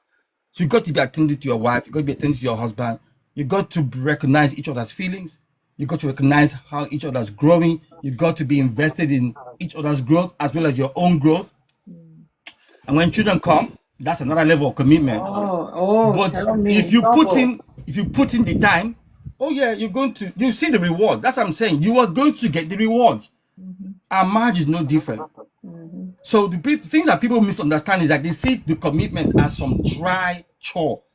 Whereas anything you're going to do very well in this life requires commitment. Look at, we're all shouting Messi, Ronaldo, all these people. But I remember when they're talking about Ronaldo's fitness regime when he was in Manchester, not when he went to not when he went to Real Madrid. What made him great to Manchester United, that when the team have finished their distance, he will use his own money and pay to have another set of coaches to help him to perfect certain skills. So it wasn't just, okay, we have done the team run. He had his own training regime built in. So we look at, we admire the skills of certain people, individual, whatever it is. But we don't look at the time they put in, week in, week out. Everybody likes the rewards. It's the work that demands that will produce that reward.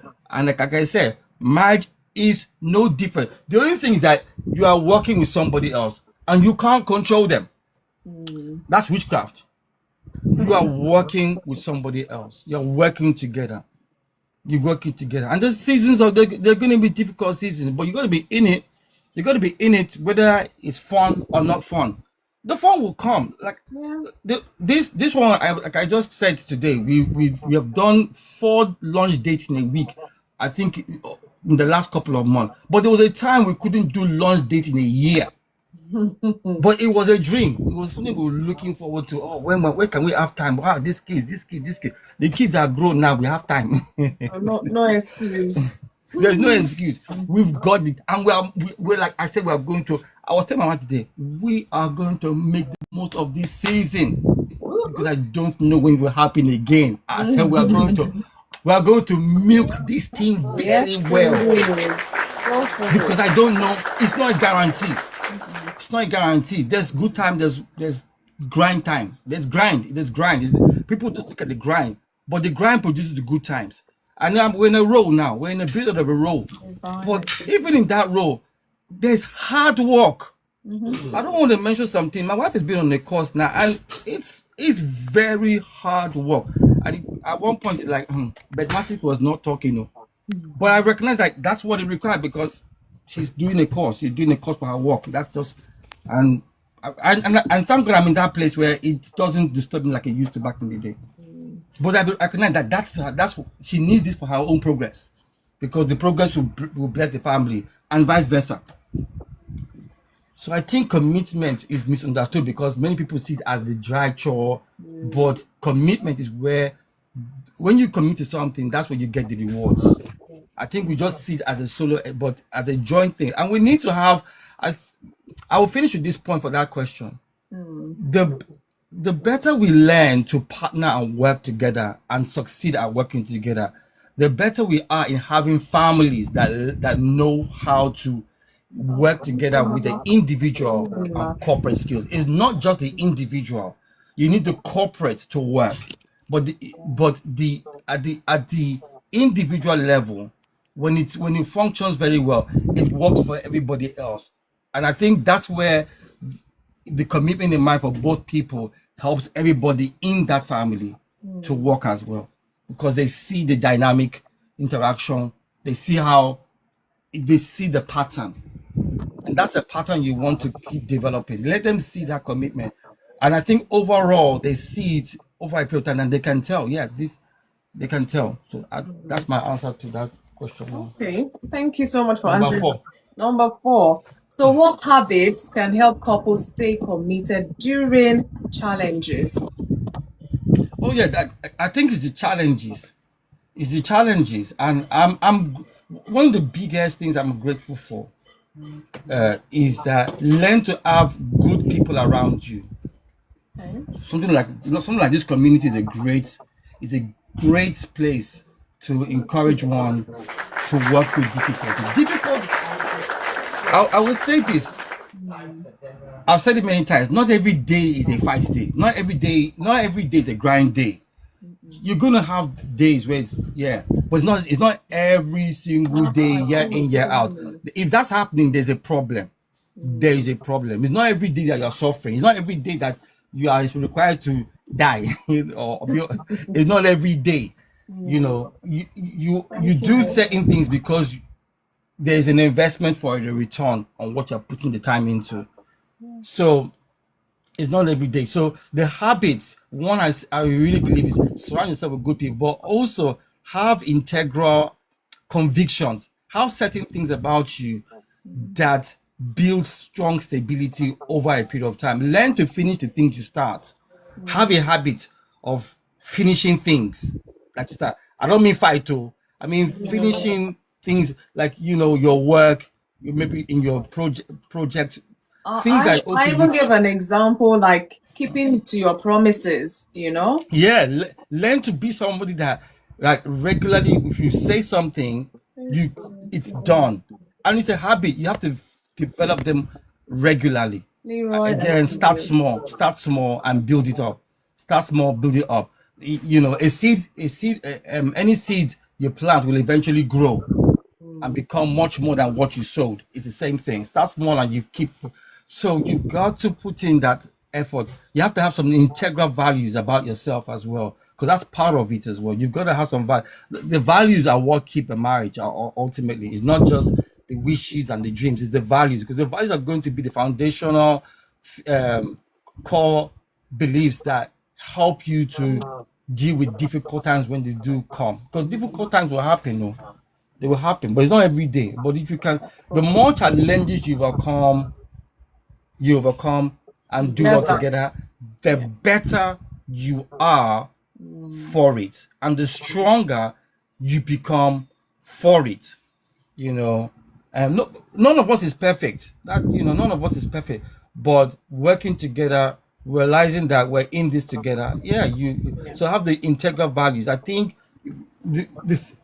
if you look at the things that make people do well over a long period of time, is because they have a long-term vision.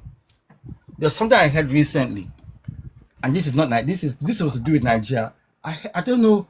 I can't remember. I think it was off. So I was in a live with Big One, and then I went to Google something, and the person was saying that Nigeria is a 100-year plan that would take 10 years to establish one thing.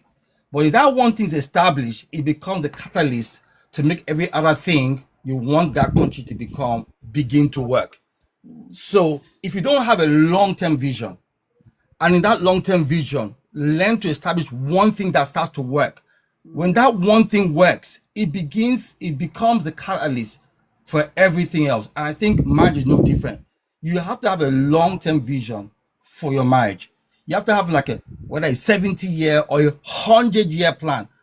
And that 100-year plan has to be something that will take 2 generations that you can pass on to the next, the first, second generation, the generation after you. And I don't mean like they have to become like you, as in the values you have built is transferred to that generation, legacy, and they can run with it.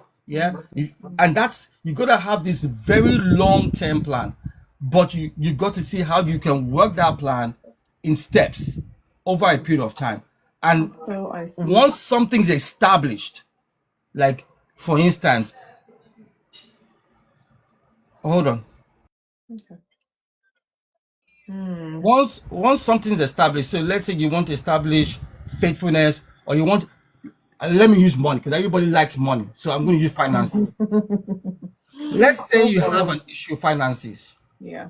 You say, okay, in 10 years, we want to be in a place where we can buy our first property or second property, or we want to pay off our debts, and we want, what is it going to take for us to achieve financial freedom in 10 years?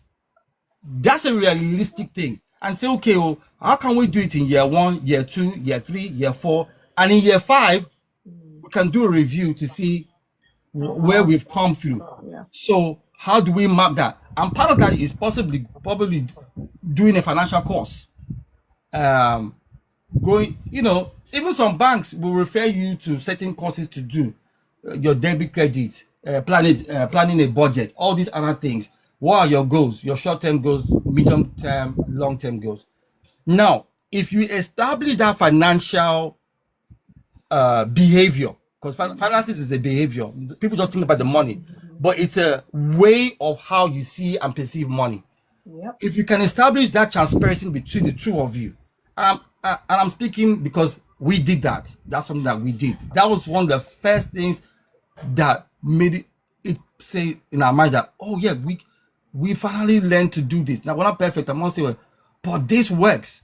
And because we've now done this, then we can do all the other things now. Yeah. So if you say it's going to take 10 years to say, okay, we want to achieve financial freedom, and you commit to that, you could probably achieve it in less than 10 years, but in 10 years you eventually get there, and you will eventually find that, we finally achieved.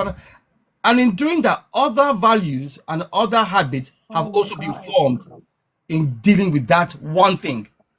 Now you can go into other areas, and it works for anything. Fidelity in marriage, the bedmatics in marriage, in terms of, maybe you are struggling in that area. Again, work on that plan. Have a plan. Okay, what can we do? Do we need to go to a clinic? Do we need to reset them both? Do we need to get counseling about? Work on the plan. 1 year, 2 years, at some point, something is going to start to produce, because God is faithful. Whatever you sow, you're going to reap. So if you start sowing and investing time in that area, at some point you are going to reap the reward. And that's what I'm saying. So the core value of having the habit is learning to do things consistently over a period of time, and just be faithful with one thing. Even the Bible says, if you are faithful in little things or in small things, you'll be faithful in much. It's how it works. You have to master the little things, and if you can do that over a period of time, then you will grow into other areas. So those are the things, and in doing that, you actually start gaining certain values and core skills that you didn't have before, because you committed to that. And again, it's back to commitment. That commitment will begin to draw out the skills, the abilities, the talents, and also the kind of people you engage and interact with to help you. It works every time. No one is that hard-headed, unless there's something wrong with the person's head that they just don't want to, and then maybe they don't want to be in it. And unless that, it's very rare. Things, they need to discuss. Really. So you've I'll leave it there. Thank you. You've answered 2 questions. Now I'm throwing this 3rd question to you, Leslie. What are some early signs that commitment is weakening in a relationship, in a marriage relationship? When you start noticing that you're not doing the things you used to do. I think that's the biggest one. Wow. Maybe before, husband and wife, they hang out on Saturdays or a Sunday evening, whatever, they do that, and all of a sudden someone is withdrawing. They no longer are doing that. That's a sign that something is happening. Okay. Or somebody's not engaging, or they stop communicating, or they're communicating, but it's no longer, it's become monosyllabic. When you start withdrawing from certain behavior, from certain things that you normally would do or engaging, something else has started to take one's attention, I think. Or maybe it could be a challenge one is dealing with, and it might feel personal, so you don't want to share it, which is dangerous.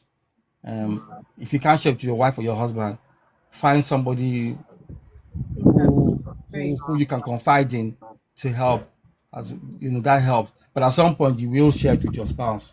It will come out. I have that experience. It will come out. One way or the other, it will come out. But if you get the support from an external person who is wise, who is smart, who is objective, then it will help you to be able to communicate it to your spouse. But when it begins, when there's withdrawal, people are no longer committed, they're not communicating, then that's a reflection that commitment is weakening, somebody is pulling away. And then when you start seeing like one of the spouses is not even spending time with the other spouse, or they're looking for every opportunity to go away, or every opportunity they can go out, they will rather be at work than come back home. That's a sign. Something is wrong. That's why. Okay. All right. Thank you so much. And that's not the time to be. That's not the time to just you two just do like I don't care, because that thing can go. That's what happened in my parents' marriage. That thing can go south so badly. Once you start seeing that and you don't do anything about it, and you don't find a way to stem it, or you don't find a way to begin to engage, okay, well, I said enough here. All right. Thank you so much. Thank you. Early signs. There's always signs, but do we pay attention to it? And why are we not paying attention to it? Maybe our level of commitment has dropped. So there's a whole lot really. And the reason we're talking about this is for us to always say, reflect where you're at in your marriage. These things we're talking about, because a lot of homes are experiencing this. And before you know, it leads to separation. Before you know, it leads to divorce. And then we want separation to stop. We want divorce to stop. Yet we're not ready to be committed. We're not ready to work the work to help this marriage grow. I always say God has created a marriage institution, and what God has created is good. Thank you so much, Lady God. Is good. But if we're not seeing the goodness of marriage, then we need to check ourselves. We that have engaged ourselves in this institution, what are we not doing right? Because God is not coming out to recreate marriage and put new rules and regulation or whatever. No, it's on us. What is it that we're meant to be doing that we're not doing, and we're not seeing the result? Because you can't blame God for whatever's gone on in your marriage. You cannot blame God. God has created everything good. So we need to wake up our ideas, find those early signs, try to address them as early as possible before they become a mountain, and then we're struggling, we're almost drowning, pulling apart, distant, emotional distance, and all of those things. Yes, this is life, this is reality, and these are things that is happening. And that's why we're here to charge one another, check one another, because we can always do better than our yesterday. Thank you so much, Leslie, for your contribution. The Scarlet Smile, thank you so much for your patience. I'm coming to you now. Good evening. Thank you so much for joining us again today. How are you? I'm fine, thank you. Can I just give a little bit of disclaimer? Because I won't be here I won't be able to stay for too long in this compartment. But what I would say is, and this is not a criticism to anybody. I'm just saying maybe 5 minutes. We should have that 5 minutes rule when we are having talk, so that everything can go around quick. This is just an observation, though. To say 5 minutes so that everybody can share. Because I also have to jump on now on another platform because I have to do an interview. But what was the question? Sorry. So I've got 4 questions, because normally I bring 2 questions and everybody would have to address that. So I've got 4 questions. Pick any 2 that you want to address. You don't know what they are, so I would ask you. Please just give me any 2 you feel like. Any 2 that I feel like. Okay. Maybe I should start with the same question I've just asked Leslie. What are some early signs that commitment is weakening in a marriage relationship? Early signs that commitment is weakening in the relationship. Well, if it's a relationship that is not rooted in we're talking about marriage relationship. Yeah, let me put that in there. Yeah, we're talking about so I'm just saying, like, if it's already a relationship that when I say relationship, like, okay, what I'm trying to say is, if it's already a relationship that is not rooted in the faith, same faith and believe. You can sense that, especially when the other person is changing. So dates, what's called date night. Couples are always advised to have this kind of stuff because of kids and other commitments coming in through as the goes. But if that's not being done routinely and consistently, that's when you start saying, and if the other person is coming back from work and giving you talk about how another person has split up, that's usually, yeah, giving you signs that something is wrong. Yeah, so yeah, because sometimes you find out like, and please, this is not on ladies only, but I'm just saying from the examples I've seen, it's like, oh yeah, I heard this person. This is a quote now, not me saying it. So it's like, oh, I heard this person left their husband, or I heard this person threw his clothes from the balcony, kind of thing. Yeah, taking pride in that. That's when you know that, okay, you're listening to the wrong people, and they're giving you, and they're telling you what you want to hear, not what you need to hear in your relationship. So that's when you start noticing those kind of things. And again, I'm very, very big on faith in the relationship, because one of the mistakes people do, and when I'm seeing people like couples that claim to be Christians and believers, it's like, especially for their relationship, the wedding, the marriage is, they will invite God, they will bring God into the wedding, but not the marriage. What do I mean?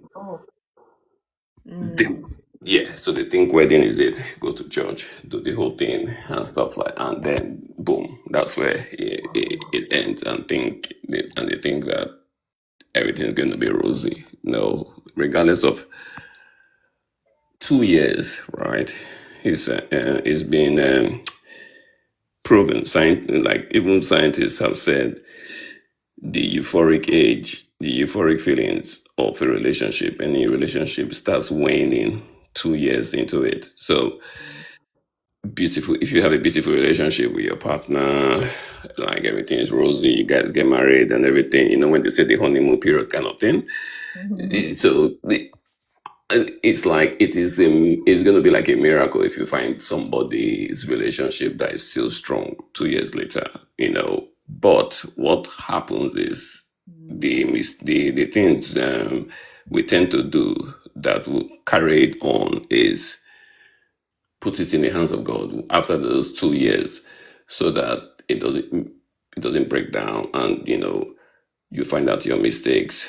And we all know there's no perfect marriage or relationship, but there is a progressive relationship, and which what that means is, yeah, you're not perfect, but you learn from your mistakes, apologize, and move on. So that's the progressive relationship, so not the perfect one. Striving to get a perfect relationship will mess up everything. So just know that as long as night follows day, we are human beings and we will always err. But is acknowledging that that's the key in a relationship, acknowledging and learning from that. So going back to your questions, what are the signs? Yeah, communication is waning, is getting a lot of irritable moments coming. Yeah, things that usually don't make the other person, especially okay from the point of view of the guys. From the guys, is getting very irritable with like kids or the lady herself. Just those signs. Yeah, those are the things, and yeah. Okay, all right, thank you for that. So, why do you think commitment is important for a successful marriage? Commitment is always is commitment is what gets us from A to B, regardless of marriage, right? So, like, okay, put it this way. On the 19th of June, sorry, I'm going to use a lot of medical stuff on the side because As of long my as you understand, it's fine. Yeah, so on the 19th of June now, what I'm about to say, I'm pretty sure you'll be like, oh, really? Like 19th of June, right, is World Sickle Cell Day, right? And my account, because being a hematology in this field, and this is something that I'm quite passionate about where I work and everything. My account was flooded with hashtags, right? On the 19th of June, like do this, do that, World Sickle Cell Day, this is what we do, boom. 20th of June is silent. Those most people that were like, oh, let's do this, that, as soon as it's silent, 20th of June comes in, is literally like, okay, it's all forgotten until the next year, because I'm pretty sure I will get that invitation again next year, kind of thing. So bring that context in terms of commitment. Commitment is what matters, not the awareness. So everybody talked about the awareness. So what are you doing to make sure that awareness, is solid? And so you need commitment. So that's why commitment is also important in a marriage. It's not about, yes, I will do it, or 19th of June is our anniversary, wedding anniversary. No. After 19th of June, you're still married on the 20th of June. So carry on, carry on with that passion of the 19th of June anniversary to say, yes, I need to focus on this marriage. And that's where the whole acknowledgement of mistakes and, progress comes in. So with God. So that's the thing. You cannot do it without committing. Like one, and it's not just from one person, both have to be, committed in making it work. And I will also say though that as much as I've been talking about, God in the relationship, yes, it's good. However, I will always advise that if you're having problems, marriage, and yes, again, God is sovereign, but I would seriously advise seeing professionals that, like, when it comes to seeing counselors, that not necessarily, your elders in church or deacon. I will definitely counselor. I will definitely suggest professionals that this is their job, not, if you know what I mean, as much as possible. I know what you mean because I'm a couple counselor myself, so I do know. So as much as possible, try and get someone that's not your church member. So I'll just say go that way, because that's where you can find the faults, and well, I won't say faults. You can find the omissions, the lack, so that you can walk towards it. Other than infidelity and everything, all violence. Those are the ones that I tend not to hamper on. But if it's something that can be fixed, that can like come together and work together, please be committed into it. So that's why commitment is necessary. I know you say you have to run, but this question is not here, is because of your response, and it kept just coming to my mind, and I just would ask you, so do you think forgiveness has to do with level of commitment in a marriage? Yeah, because you're not forgiving you're not forgiving the other person that hurt you. You're forgiving yourself. That's when the commitment continues. That's when commitment becomes very, very highlighted. Like, okay, and when I mean forgiving yourself is, yes, somebody hurt you, yes, when you say you're forgiving them, yeah, but we all know that sometimes there is that thread still pulls us back to that. Oh, remember when you did this? Oh, and 2 years ago, 20 years ago, it's still. But when you forgive yourself and genuinely say, okay, I can't forget this thing, but yeah, God, please help me. and so that I can continue, living peacefully with this person and move from it. Yeah. So that's the forgiveness. You need to be committed in forgiving, and So I mean, we had a very, very, very, very good example of, being forgiven by God and in Jesus. So yeah, we owe it to ourselves to forgive ourselves so that we can move forward and commit some more. Yeah. So that's but yeah, I think I answered that. Oh, yes, you have. Thank you so much. Yeah, thank you so much, the Scarlet Smile. Thank you.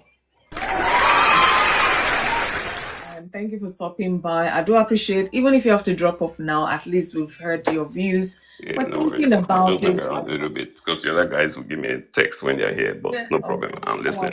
Well, you can still stay there for as long as you want. Anyways, thank you so much, and I appreciate your contributions as well. Thank you. Thank you.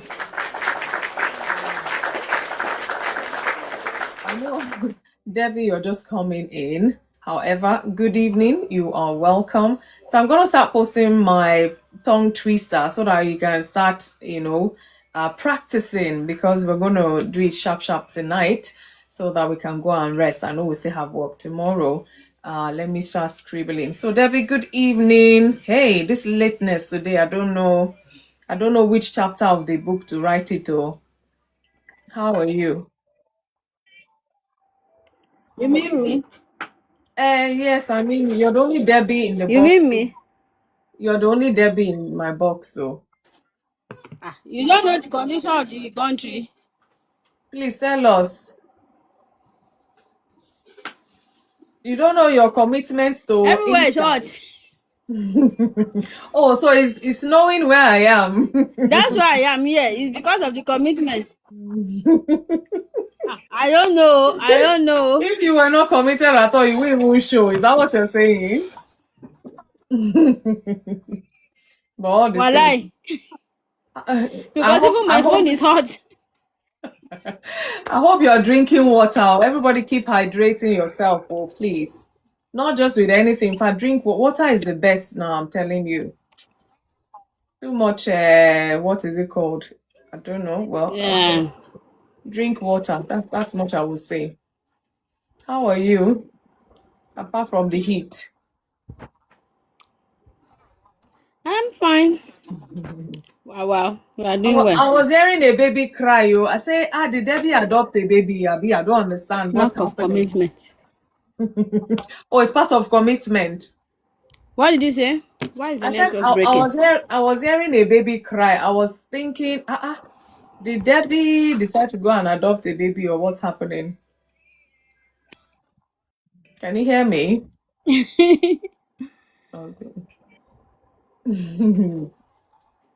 Yeah, I can hear you. I don't know why the network is breaking now, but it's okay. At least I want to believe it's not raining where you are now. So can you hear me though? Yes, loud and clear. It's not. Oh, they said there will be thunderstorm, but I've not heard any. Oh, okay. Tonight? So there'll be thunderstorm tonight. Oh my. That's what they said. Yeah. I haven't really checked today. I think it was yesterday I checked, but I know tomorrow will be colder. I mean, it will be hotter. I say colder. It will be hotter than today. So, but God will give us grace. And they say it will be cooler. The weather should even know what they want to do, Jare, because all this shege, I don't know. Anyway, you're welcome. I don't know if you want to contribute. Yeah, we have 4 questions today. Pick your choice, 1, 2, 3, or 4. 2 questions, and we'll probably call it a night in terms of our submissions. 4 and 2. 2 and 4. 4 and 2. Okay. Since you said 4 and 2, let me go by it. So what habits can help couples stay committed during challenges?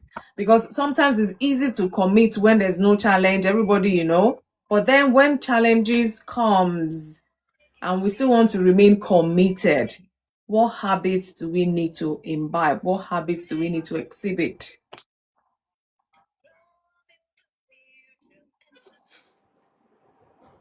for couples to be committed to each other.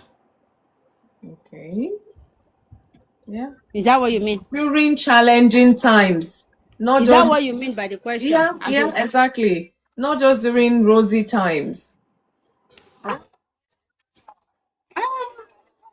I think when it comes to commitment, either during challenging or not challenging time, Habits. that's not something you need to develop when you marry. It's something that should be developed before you even marry. See, blessing, I see you. It's an Do we? when it comes to commitment is something. Commitment is something a lot of us need to have before. The thing is, how do I put this thing now? When it comes to challenging time,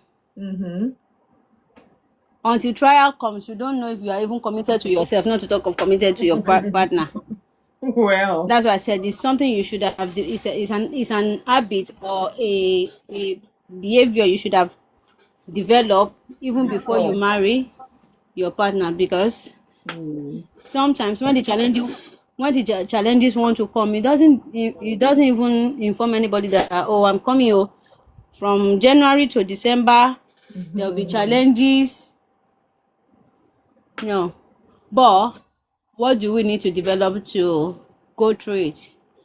Patience, perseverance, more love and more love, more love, forgiveness and forgiveness and forgiveness. I can't say you should forget because we don't have dementia, but forgiveness, because during challenging time, a lot of things can happen, and depends on the kind of challenges. There are some. I think where there is love, you are able to accommodate each other regardless of the challenges, because there are some things, offense you commit towards your partner, or things you do towards your partner during the challenging time that are not forgiven. Because sometimes we always say, it's because of what I was going through. It's because some things, some attitudes, some behavior are not forgiven, regardless of the season or the time you commit it. They are not forgiven. So it has Your partner can decide to let it go because of the period, because of the sensitivity of the period, but it still has to be addressed, because if it's not addressed, it will still lead to more problem. So there are some, which means when there is challenges, however, everybody have to be cautious of how they respond, how they respond to each other. I always say one statement, that as long as the challenges is us facing the challenges, if you see it as us facing it, you work as a team. As no matter how much you offend each other, you won't be able to offend each other to the extent where you hurt each other deeply. There's no how you won't cross each other. There's no how you won't disagree. Of course. That is normal. But when you get to where I can't forgive it, I can't forget it, like that, it brings grudges at the end of the day. But if you know from the beginning of the marriage, before even the challenge comes, you know that okay, it's me and you against the world. Me and you against the world. You know you are working as a team. So there should be that mindset of we are one. Before, during and after the challenge. There should be that mindset of we are one. If there is that mindset of we are one, no matter what the challenge comes, it makes it easy to go through it. It makes it easy to navigate through everything. There won't be a crack where outsider will not be the one to determine what will happen in your home or something like that. So that unity mindset, that oneness mindset must be there from the beginning. the patience, the perseverance to go through it and all that, and a lot of forgiveness. But forgiveness, all these things still comes under one word: love. Your love is not tested if there is no challenge. You don't even know how much you love each other when there is no challenge. Let challenge come, then we know if you truly love your partner for your partner, or you love your partner because things are still good with them. Yeah. You will know if truly you are committed to this marriage, or you are just there because you want the title of I'm a married woman, I'm a married man. Yeah. You will know. So that's what I can say about that one. Okay. What's my next question? So number 2 is, what are some early signs that commitment is becoming weaker and weaker in a marriage relationship? Because you can tell. Sometimes we may ignore it, but it comes. So what are those early signs we need to look out for? What do you think? There's it depends on who you are dealing with. It depends on who you are dealing with, I would say. If your communication is lacking, Lily, I see you. if let's say you guys have a set time where you do things, and then it's lacking without a tangible excuse that is discussed, Yeah. you know. Good evening. I think when it comes okay, let me personalize. For me, when it comes to commitment, for me, I judge you based on the pattern where I meet you. I know FunmiRoyal comes at 8 o'clock every Monday and Thursday. I know she do her talk between 8 p.m. and past 9. Or 9. If anything changes in that time, without I know when you are not coming, because you private message me that I might not be coming. If you don't private message, you put it on your page that you are not coming, you would have said it earlier.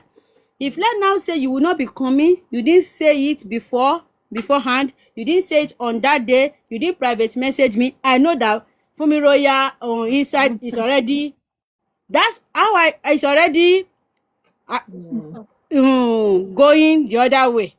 You see that she's no more committed, or her commitment, do you understand? Yeah. So that's how I judge people, because I believe we all have a pattern. Yeah. So when I meet people, I study your pattern.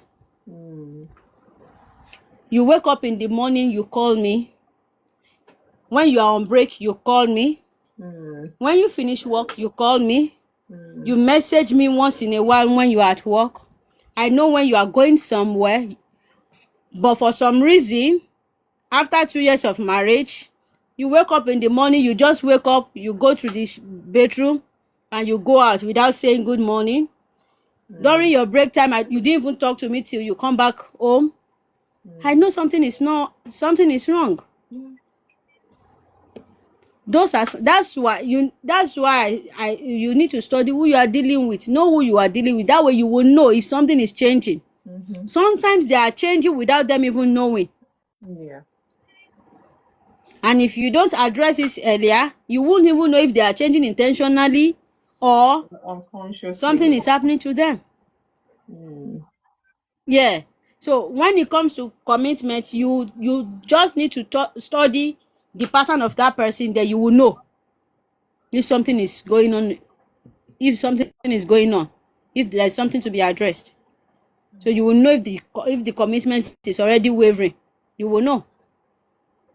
So that's why I said it depends on who you are dealing with. As long as something changes in their behavior, in the way you guys communicate, in the way they communicate, in the way they behave towards you, you will know.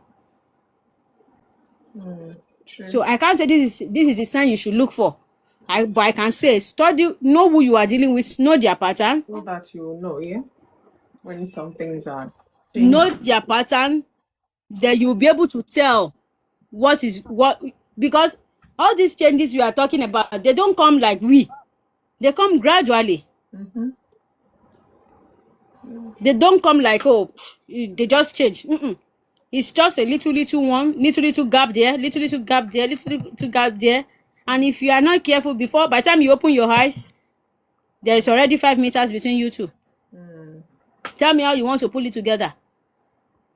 When it was even less than 0.0, you were not able to. You didn't even see it. That's when you now be hearing, he changed. He just changed. No, he didn't just change. She just changed. She did not just change. Yeah. She's been changing. It's just that she wear green.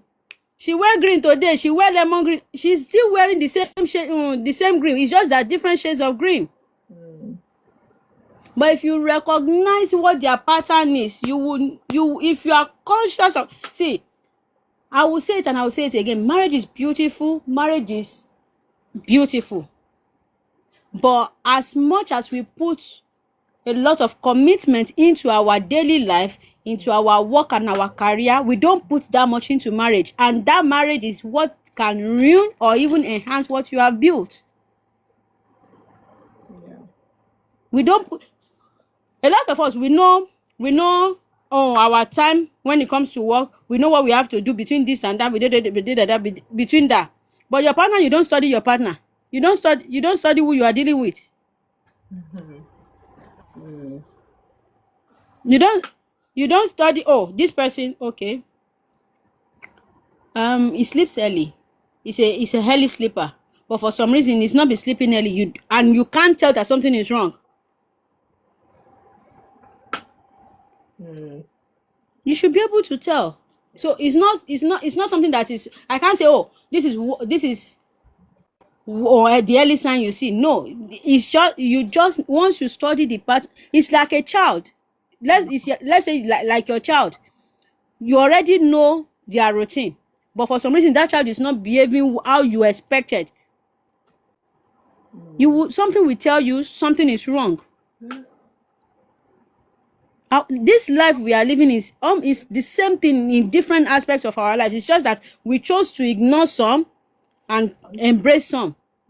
If we embrace everything and follow the pattern how it's going, you won't be I know marriage can be a problem if you chose the wrong person.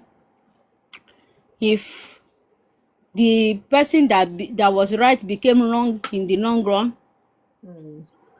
But I believe marriage is beautiful. It's just who you deal with. And how you deal with them. That makes it hard. And how you deal with them. It's who you deal with and how you deal with them. Study who you are dealing with. Know their pattern. If you know their pattern, you'll be able to tell if something is changing. You'll be able to tell earlier if something is changing. If they are no more committed, if their commitment is wavering, if something is happening, maybe it's not even intentional for them. Sometimes, yeah. Maybe something just happened that sometimes it's not intentional. Maybe something happened that takes their attention away or something, but you need to be the one that will retune. But because you don't even study them, you don't even know how it's going. How will you recognize that something is wrong? So there is no particular sign to look for. Okay. The only sign to look for is know who you are dealing with. Then you'll be able to know when something is changing. Okay. That's all I can say. Thank you, Debbie. Thank you. Wow, it's an amazing one tonight. We've expanded it, pushed it up and down, left and right. And to everyone listening out there, we're talking about lack of commitment in a marriage relationship. And we've tried to answer all these questions as best as possible, shared life experiences. However, you and your spouse, you are unique to you. So one hat does not fit all. You have to sit down and talk about things with each other And if you notice that there's lacking in their level of commitment, that's why you have to hold each other accountable to that marriage. You owe it to each other. And if one decides to fold their arms, the other decides to look away, nothing is going to happen. What happens to your level of commitment in that relationship? So a lot needs to be done. Marriage is work. In fact, dare I say, hard work. However, like Debbie said, it's a beautiful institution. It's a beautiful union God has created. And God is done with marriage, as in He's created something good, something beautiful. So if we're not seeing that beauty, if we're not seeing that goodness, let's check ourselves. Perhaps we are the ones that we need to work on ourselves and work on each other, pray for one another, forgive one another, understand one another, a whole lot of things that couples may need to do in order to bring back that level of commitment and continue to grow in there. Is it easy? Of course not. Can it be achieved? Of course, yes. Go back to God, the owner of that institution you're engaging in. From time to time, you might get stuck. You might feel we've prayed, we don't know. Then get a professional marriage therapist or marriage counselor, and try to sort things out as best as possible. Sometimes you just have to do a little bit more. Sometimes you might need to just relax a bit. Sometimes you might need to be gracious. In fact, most times we need to be gracious to one another. We've said here, nobody is perfect, but with your imperfection, you will have a perfect home, so to say. Are we having each other's back, or we're actually turning each other's back to each other, really? So know that your spouse is not your enemy. I mean, it shouldn't be, by the grace of God. I want to believe so. Your spouse is not your enemy. Whatever challenge you're faced with at any season should be your enemy. Together, fight this thing, not each other.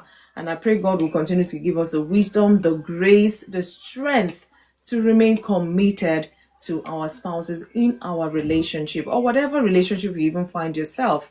Grace to be committed such that you can depend on one another, whether it's the good times, whether it's the bad times. Thank you guys for listening. Thank you for being here. We're going to do our tongue twister so we can go to sleep or do whatever we need to do. Mind you, like I said, get water. I don't know why I'm an advocate of water. Drink water, especially those in the UK. Drink water. Say pattern recognition or behavioral mode. Yeah, when Debbie was talking, I think, Leslie, you identified that. Thank you for adding that there. VOA, I see you. Good evening. We're just about rounding up. I'm going to pose the puzzle one more time. It's a tongue twister. Let's do it 2 times without blabbing tonight. Let's be gracious to one another because I know we're tired. We're hot. We don't want to make it hotter. So, who is ready? I posted it. Just 3 of us here. 3 people in the box with me, making 4 of us.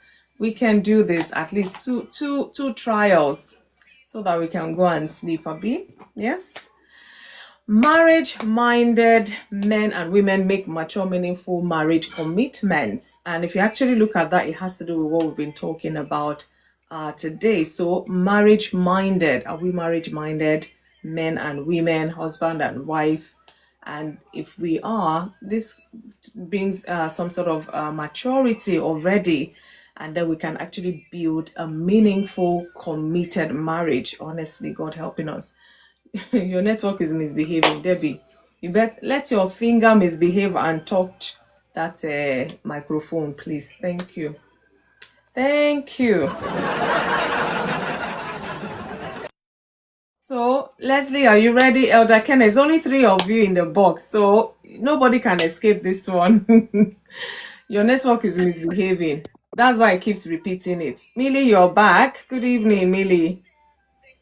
Good evening. How are you? I'm fine, thank you. And you? I'm okay. Just heat. It's too much. Oh, yeah. It is well. I hope you're hydrating yourself. Are you drinking water? Yeah, I'm doing what I can. Or is it hot tea you're still taking? Where are you? I'm in UK here. So the heat is not where you are. When I started, before I even started my talk, I said I had a colleague who was telling me they want to go and make hot tea. And I'm like, in this weather, hot Hot tea. tea in this weather. That person is Hey, not serious. no, is what they're used to. Whether sunny, whether autumn, spring, winter, tea, they will take their tea. So it's a way of life. It's a habit. It's funny, but I'm like, hey, even to eat hot food as much as I love hot food, we eat hot food now. We will try. Yeah. Lord, it's all good. Let's The keep weather is extremely hot. it is. It's gonna be hotter tomorrow, mind you. So Yeah, but if you can't then pack it, stay at home. no matter how it hot, it can pass from hometown. I think who was telling me? Somebody was telling me today that it's going to be 40 degrees tomorrow. I said maybe not where I am, please. 40 where? Let it In not be where UK. I am, please. In UK? In UK, No, you can't get up to that. we did have that some years back, you know. So when You can't anything is get up to that. So highest 35. Oh. anyways, Millie, I don't know if you want to contribute before we finally round up to our What are talk. you guys talking about? We're talking about lack of commitment in a marriage relationship. Are you talking about marriage or relationship? They are two different things. Marriage relationship. You need to talk about one because commitment on the boats are not the same. You say commitment what? Commitment on the boat are not the same. Okay, so my question to you tonight, I mean, this is why you're here to give your submission anyways. How many people have answered or attempted the questions or given their submission? So we're not here to debate the context, but what we're talking about on Thursday on Inside, maybe you don't know, I'll let you know. On Thursdays, we talk about marriage issues, marriage relationship issues that couples kind of shy away from talking between themselves. Okay, we bring it out here in the open, talk about it, look for ways of coping, identify what needs to be changed or what needs to be done, and it's now left for the couple to go back and do the needful. So today we're talking about lack of commitment in a marriage relationship, and I dare ask you, what do you think people misunderstand when you're talking about commitment in a marriage relationship, please? Okay, I will be brief. Yes, please. First of all, when you are talking about marriage and relationship, before you get in there, you need to know why you are going there and who you are going there with. Yeah, definitely. So, if not everybody goes into it with a certain interest in their mind. And then if you go there with that interest, not really genuine love, you're going to have a hard time along the line. Because nothing stays forever. There's a man, a woman you love, or let me say to a woman, a man you respect, and to a man, a woman you love. And from the beginning of both of you meeting together, you find out that this is someone worth your time and attention. Be sincere and honest to yourself, not because of interest. Distinguish your interest when you genuinely love this person. Yep. You can go to that person because you see that he has money. This guy is jealous, he's a generous person. This lady is very pretty. It could be pretty, but then has no character. Especially most of them. The man could give you money, have no regard to you. So if you overlook those things because of interest, it will hit you up. You are postponing the evil day that will hit you later. More or less, yeah. Don't blame devil. See it clear eye, or else You get blind at the beginning, you later your eye will open. So this is the fundamental thing. Apart from you looking inside yourself, don't find fault anywhere. Look inside yourself. If you be a man, will you marry this kind of woman? Tell yourself. If you're a man, you that a woman now, will you be able to marry the kind of woman you are? Question. Yeah. A man, if you're a man, if you're a woman, will you be able to, will a woman accept to marry? This is personal, internal truth you need to tell yourself. Don't wait for anyone. Adjust. Make some corrections. It's baffled me. You be in 5, 6 different relationships and you never see any fault in yourself. in yourself. It's not your fault. It's not your fault. It's not your fault. It's not your fault. Wonderful. Once I see you, I will just pass away. You are wonderful. So, life is not about who is right. As long as you made up your mind, this is what you want to do, you are serious in your life. You need to sit down, look inward, remove what needs to be removed, become the man you want to, then look for the woman that will match what you want. What you need. People take time to read about rat and lizard, study about science, both the one they do practical and not better.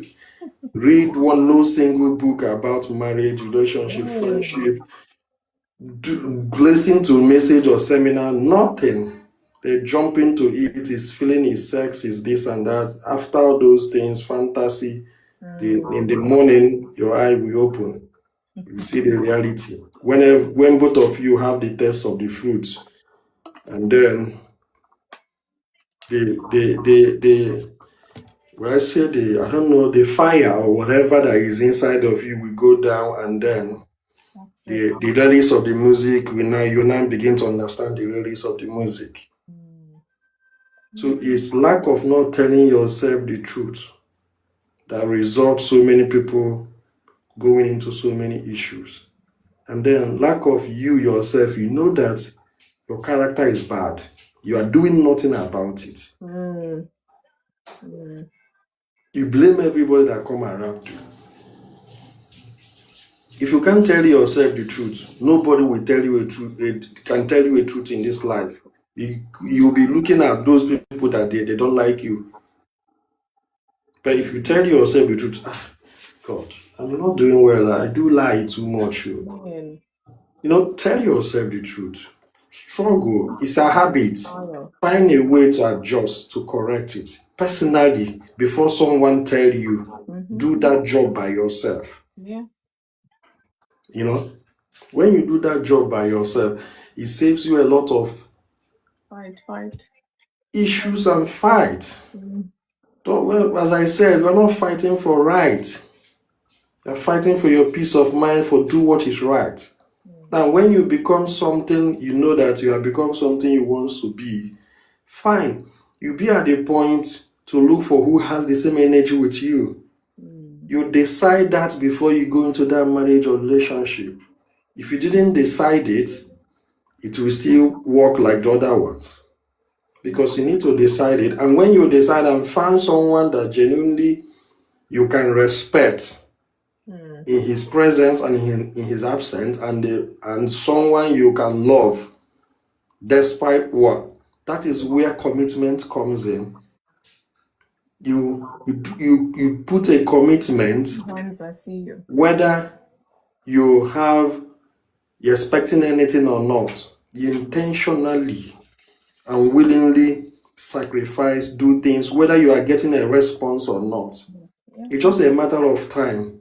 Sometimes men might, when you are real, because of so many experiences, not just men, even both ladies, when you start behaving somehow, To some people, they have started this their camouflage. Now, this your goodness will pass through the test of the time, depending on the type of person you meet. Yeah. You may try to keep quiet for some time, but your consistency will prove him or her that you are right. Yeah. Don't misquote me. Some people are ingrate, and that is why you need to know the right person before you go into it. Yeah. Make sure you didn't pick the ingrateful people. Because with all your goodness, somebody will still do what he wants to go and get away. So it's about you picking the right thing at the beginning. And make your own intentional screening. Remove emotion out of it. Be logical. And if this is not what you want, stand out immediately. Don't go into it with emotion. You are not Superman. You can't do it. Samson gone for it. You are not super. When love and those things go inside, before you know what is going on, you are gone. Stand on the fence. Check what you want. Look at how the person talk. Will this person respect me? Will I be able to love this person? When this person get to the climax, when he become mad at a certain point and say make some comments, at that point, will I be able to keep my quiet and listen for the sake of that love? Will I be able to control myself and call him or her, let alone, look, I don't like what just happened now. You guys talk like people that have understanding, that knows what you are doing, that have respect to each other. So you see where this coming from. Majority are work that wasn't done from home. The majority of home have been broken by now, divorce, or young people behaving the way they are right now. You see some people, you will be shaking your head. How did this person come to this stage? Yeah. Is as a result of job that wasn't done at home. At the beginning, yeah. Don't blame them. Even maybe those mothers have no good mother as well.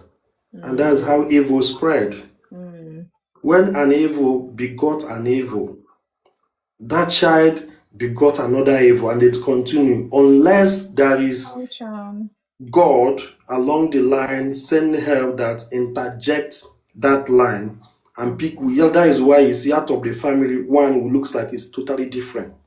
Yeah. Because he encountered something, he encountered a good friend that changed his mindset or her mindset. He started living a different life while the rest try to be behaving somehow, seeing him or her as a different child or something like. So it's just about nothing to be rushed about, because what you rush now might our people now, our language Igbo now say na onye kwụrụ ọtọ gbujie eji ọdụdụ otupụla na gbutia. When this is a lifetime journey you are preparing, there is nothing to rush about, unless you are still having fun. And what betide you have the fun, you got yourself into trouble, disease or infection or anything, and the rest of it. So it's about, everybody are not bad. Good people are there. But sometimes good people have fallen into the wrong hand and they have nasty experience. Most of them don't have that self-will to continue being good. Some were swallowed by the bad character. They influence them and they start becoming bad. You will find out when they do something and maybe the thing caught up that person. He will start remembering his life when he start crying and he wouldn't know how she or she arrived here. But then it's not time to cry. Nobody, you are responsible for yourself. That is why you need to take responsibility of anything you are doing or you have done. So it's not the time to cry. So it's not the time anybody influence you. Take the hood of your life, decide to be good and stand by it. Everything you are doing in this life have two sides. If you do good, it have sometimes it will looks like it's hurting you. If you do bad, it have sometimes it looks like it's hurting you. Everything you are doing in this life have two-sided faces. At a time, it seems like it's good. At a time, you get the rip of it. It just that like that. But then, being good people face bad things. Of course. Being bad people still face bad things. So don't use the temporal season you are passing through to judge your life. I wish I followed all that discipline. This wouldn't have been like this. And those people that are doing bad things, maybe they get small favor within that season. They will be telling you, I told you to follow us. You think before you know what's happening. You make some decision under pressure and you join them. Maybe the week you are joining them or what you are doing, it's crash. You get yourself into square one. So why not stand your ground and keep being good? It's just a matter of time. One day, sweet by and by, it will hit on your door. Amen. And that is the joy that lasts. Good things don't just fall from heaven. It takes time. And you get to prepare yourself. When preparation meets opportunity, is inevitable. Nothing can stop it. Whatever you are trying to do, you want to marry, you are looking for a job, you want to prepare yourself. If it is one you need to read, make self-research. So many things are online. Books you can download and listen as they are reading. If you can't read, you listen. Messages, seminars, read books, do so many things. Educate your mindset, because it starts from mindset. It starts from mindset. Don't feel like mom that raised you is a bad woman. You become a bad person. It's your decision. Your mother can be a bad person. You choose to be good. You can't hold your mother responsible. No. It's your duty. If your mother failed, you fail. You are gone. So where am I going? It seems like I'm going now, but I'm just trying to get some fundamental thing that result to this, because people rush into relationship, rush into marriage. My mate is I'm 30, I'm 20, all those things. Where were you? What have you done that qualify you to be marriageable? Big question. Where were you? What have you been doing? What preparation have you made that rich man you are looking for will find you? That girl you are looking for, how do you prepare yourself to get that kind of thing you are looking for? How do you present yourself that the person you find will treat you well? How are you living? How are you planning? What and what? Nothing is easy in this life. Tell me about it. Nothing is easy, and there is no space where you are that you can't find the good thing or bad thing may not come. It's just a season. It's just but a season. Nobody is perfect, but the thing is, are you working? Are you a work in progress? That is why I said, if you fail on the first relationship, no issue. It's first. You may not know everything. You fail the second, I will still say no issue. Maybe I will still say no issue. I still believe that nobody is perfect. The third one, you should be able to know why you failed the first and second. You should be able to adjust. I'm not saying your fault is this. For if you are the type that points hand on everybody that around you, then you have a big question mark. If you are the type that points hand, it's not my fault, he does this, you justify yourself all the time. So what I'm saying is, relationship and marriage, it starts from you in person. Yeah. Because you mind attract. I don't know whether I'm right, the physics. Yeah. So it's just about you. Whatever happened in your family, you don't know. That is the family you find yourself. You are born into. Nobody choose where to be born. But after you are born into that family, you decide whether you want to sit there or change the picture of the whole scenario. That one is your decision. The way you choose to serve God or serve whatever you want to serve is your decision, and you have absolutely nobody to be blamed. Whatever you choose, you face the consequence, because there are always good and bad of any decision you choose. Yes, indeed. If you choose to not go to school, no problem, but know that there are good around it, there are bad aspects of it. You may choose not to go. Maybe you go and learn business God help you early enough, you succeed.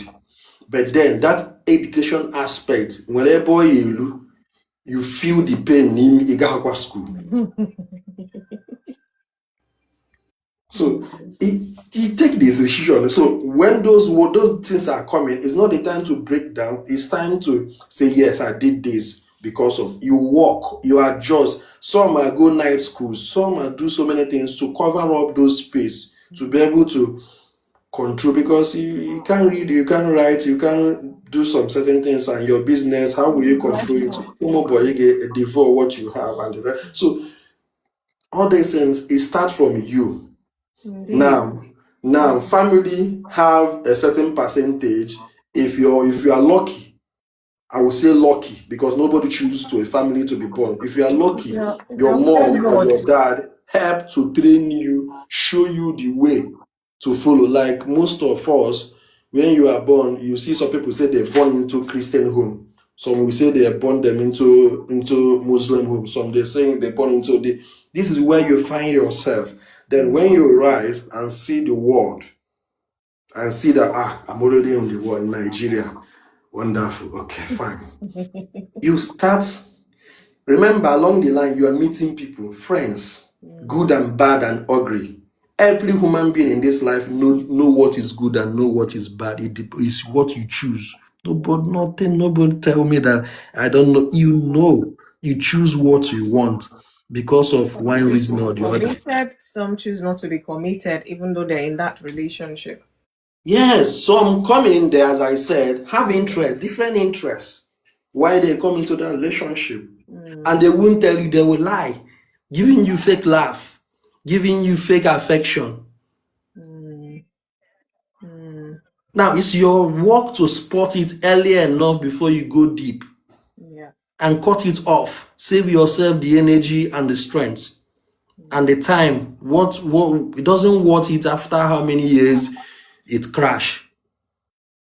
Sometimes I'll see people that say that have been in relationship for 10 years, 5 years. I'll be wondering, what are you doing there?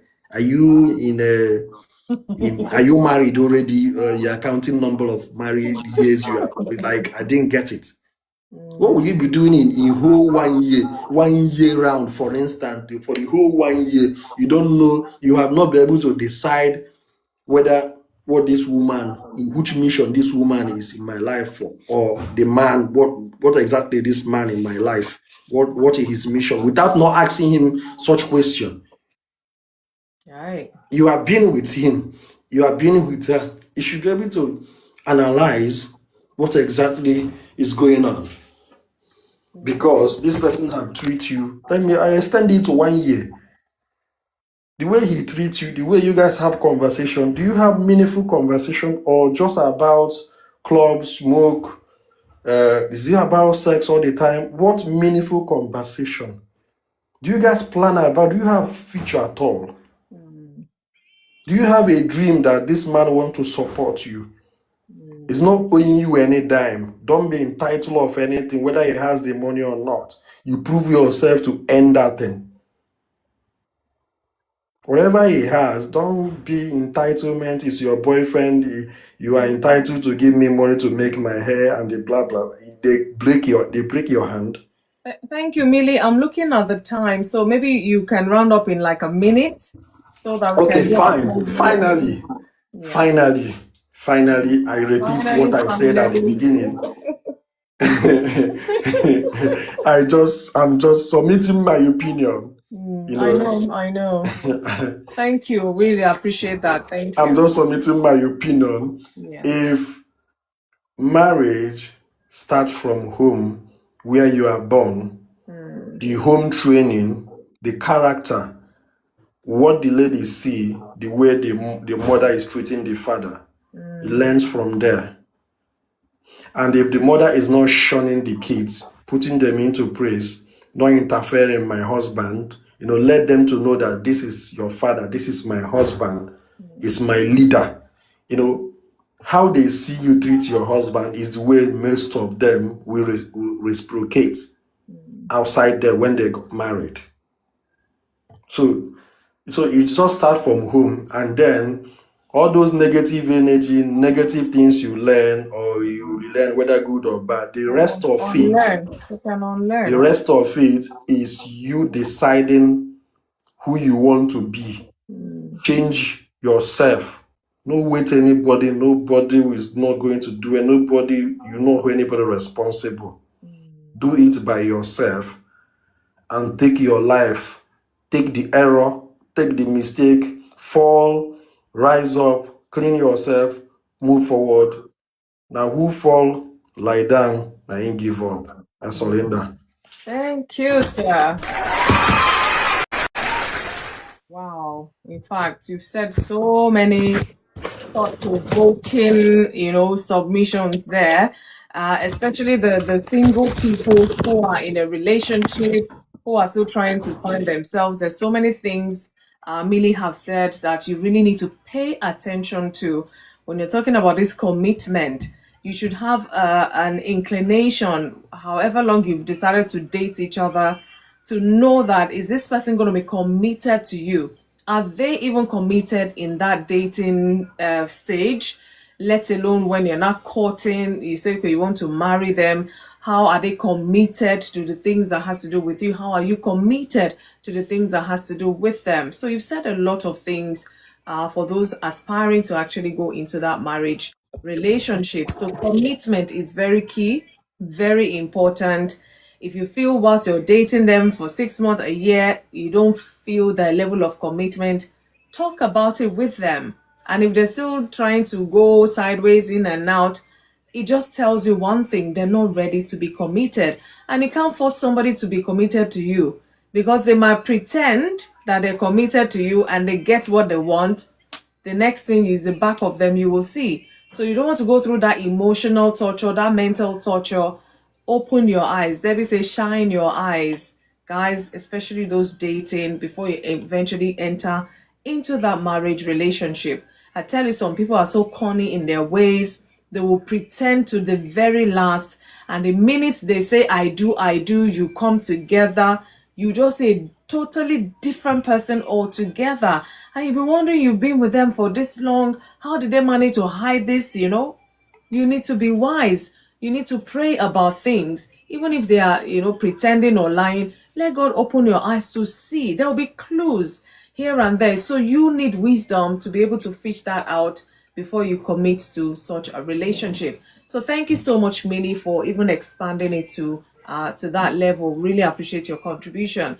Shan, you're in. I know you'll be wondering, what are we talking about? What's happening? But don't worry, we'll save you that. You just come into the puzzle time and it's a tongue twister. This is your major, so to say. So perhaps maybe you'll be the one to start off the tongue twister for us. So I want to be lenient because I know we're all tired. Let's say 2 times without blabbing, as fast as possible and as clear as possible. Let's see who. Shan, do you want to try first? Let me repost it.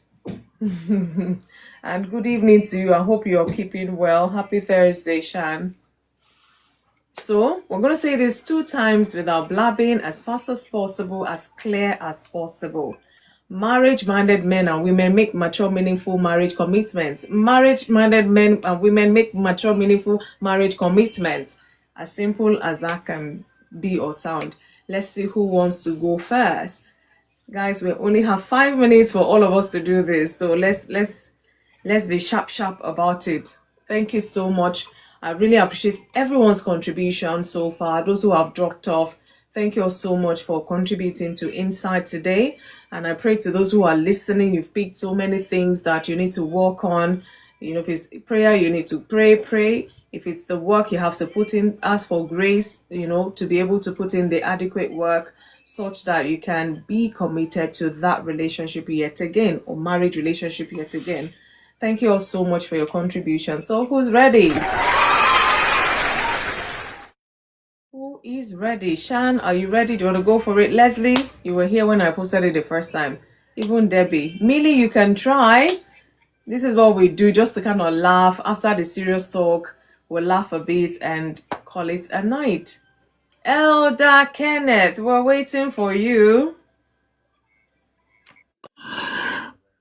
Marriage-minded men and women make maturity meaningful marriage commitment. Marriage-minded men and women make maturity meaningful marriage commitment.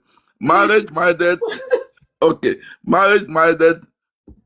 men and women make maturity meaningful marriage commitment. Marriage-minded men and women make maturity meaningful marriage commitment. I don't know whether it's pepper soup you have taken this night that is giving us that energy. The sun is too hot. It's making you hyper. Go and drink water, sir. Please drink water to calm down.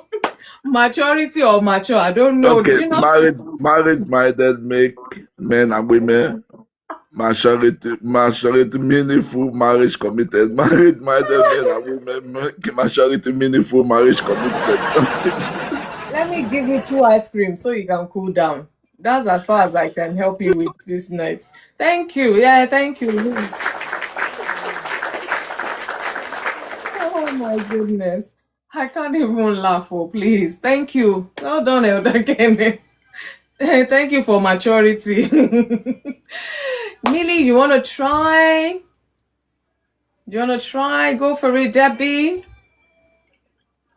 At least one more person so that we can go and sleep. Even me, I'm tired. You can see my face there. I'm tired. Let me try. Yeah, go Kenneth, for it. Go for made it. me laugh. Post it. Oh my goodness. Do you want me to repost it or you have it? I know I have it. I can see it. Okay, let me just. Yeah. Okay. Marriage-minded men and women make mature, meaningful marriage commitments. Marriage-minded men and women make mature, meaningful marriage commitments. Marriage-minded men and women make mature, meaningful marriage commitments. Yay! There you go. That's how to do it. Thank you, my dear. Well done. And thanks for joining in. I know, yeah, it could be hard sometimes, but thank you for still stopping by. At least you still caught us here. We would have finished 1:30 before, but maybe we're waiting for you. Thank you, Shan. Your network is playing up, Leslie. Hey, I'm not there, oh, but God is there. You know that. God is there, oh. Okay, Debbie, I think you wanted to go for it before, or is it Millie? Maybe my network will allow it. Yeah. Okay. Married-minded men and women make mature, meaningful marriage commitments. Married-minded men and women make mature, meaningful marriage commitments. Married-minded men and women make mature, meaningful marriage commitments. Yay, well done. Leslie, I can see you're typing and typing away, and you're telling us network. What is network? I don't understand you. I will try now. While it's still working. Okay. Marriage-minded men and women make mature, meaningful marriage commitments. Marriage-minded men and women make mature, meaningful marriage commitments. Are you asking me? Leslie? I just did it now. Are you asking me what I wrote, or you're telling us, or you're doing the puzzle? I just done the puzzle now. Oh, okay, right now. let the panelists judge. Shan, what say you? Give him a second chance. I should give him a second chance. So if you had done it right the first, I don't think she would say that. So Leslie, do you want to redeem yourself? Okay, Or we'll try again. Is that like that? Okay, we'll try. We'll try. Marriage-minded men and women make mature, meaningful marriage commitments. Marriage-minded men and women make mature, meaningful marriage commitments. well done. Thank you. The ladies gave us extra, but you did too. I know I asked for two, but at least it's very easy. Once you get it, that's why I've been posting it so we can practice. Millie, do you want to go for it? Or you want to pass? Yes? No? His mic is gone off. Something is not allowing it to press. Okay. All right, we'll call it a night. Thank you guys so much. We've done justice to it. Thank you. At least you made us laugh. As tired as we are, we still managed to laugh. Thank you, Elder Kenneth. Thank you, Millie, for stopping by. Hope to see you on Monday. Debbie, thank you as usual. God bless you. Elder Leslie, because you're crawling into that elder zone. Once you hit that 50, it's elder. Shan, thank you also for joining in. I really appreciate every single one. To those who have dropped off, the Scarlet Smile, one or two, CM as well. Thank you also so much. I wish you guys a wonderful night. Please drink water. This is what I keep saying to anyone that gets to listen. Keep hydrating yourself, preferably with water. Because all these sugary things, you still need your water. Anyway, that's my own take. Drink water, make sure there's good ventilation as much as possible wherever you are. And if you don't need to go anywhere for anything, stay indoors as much as you can. Keep cool. And tomorrow is another day, a day the Lord will make or has made already. Please rejoice and be glad in it. Thank you all so much. We'll be back on Monday, 8 p.m. UK time, where we'll be talking about individual talks. Today is on marriage, but on Monday we'll talk about individual talks. And do have a wonderful weekend as well. Good night, everybody. God bless you. Love you guys. Thank you so much. God bless you all. Light must be bending, shine to the whole world. Sham, thank you so much. Leslie, God bless you. Good night. Good night, Millie. Thank you for stopping by. Oh, inside. Thank you guys. Good night. Enjoy the night. All around me, yeah. Inside.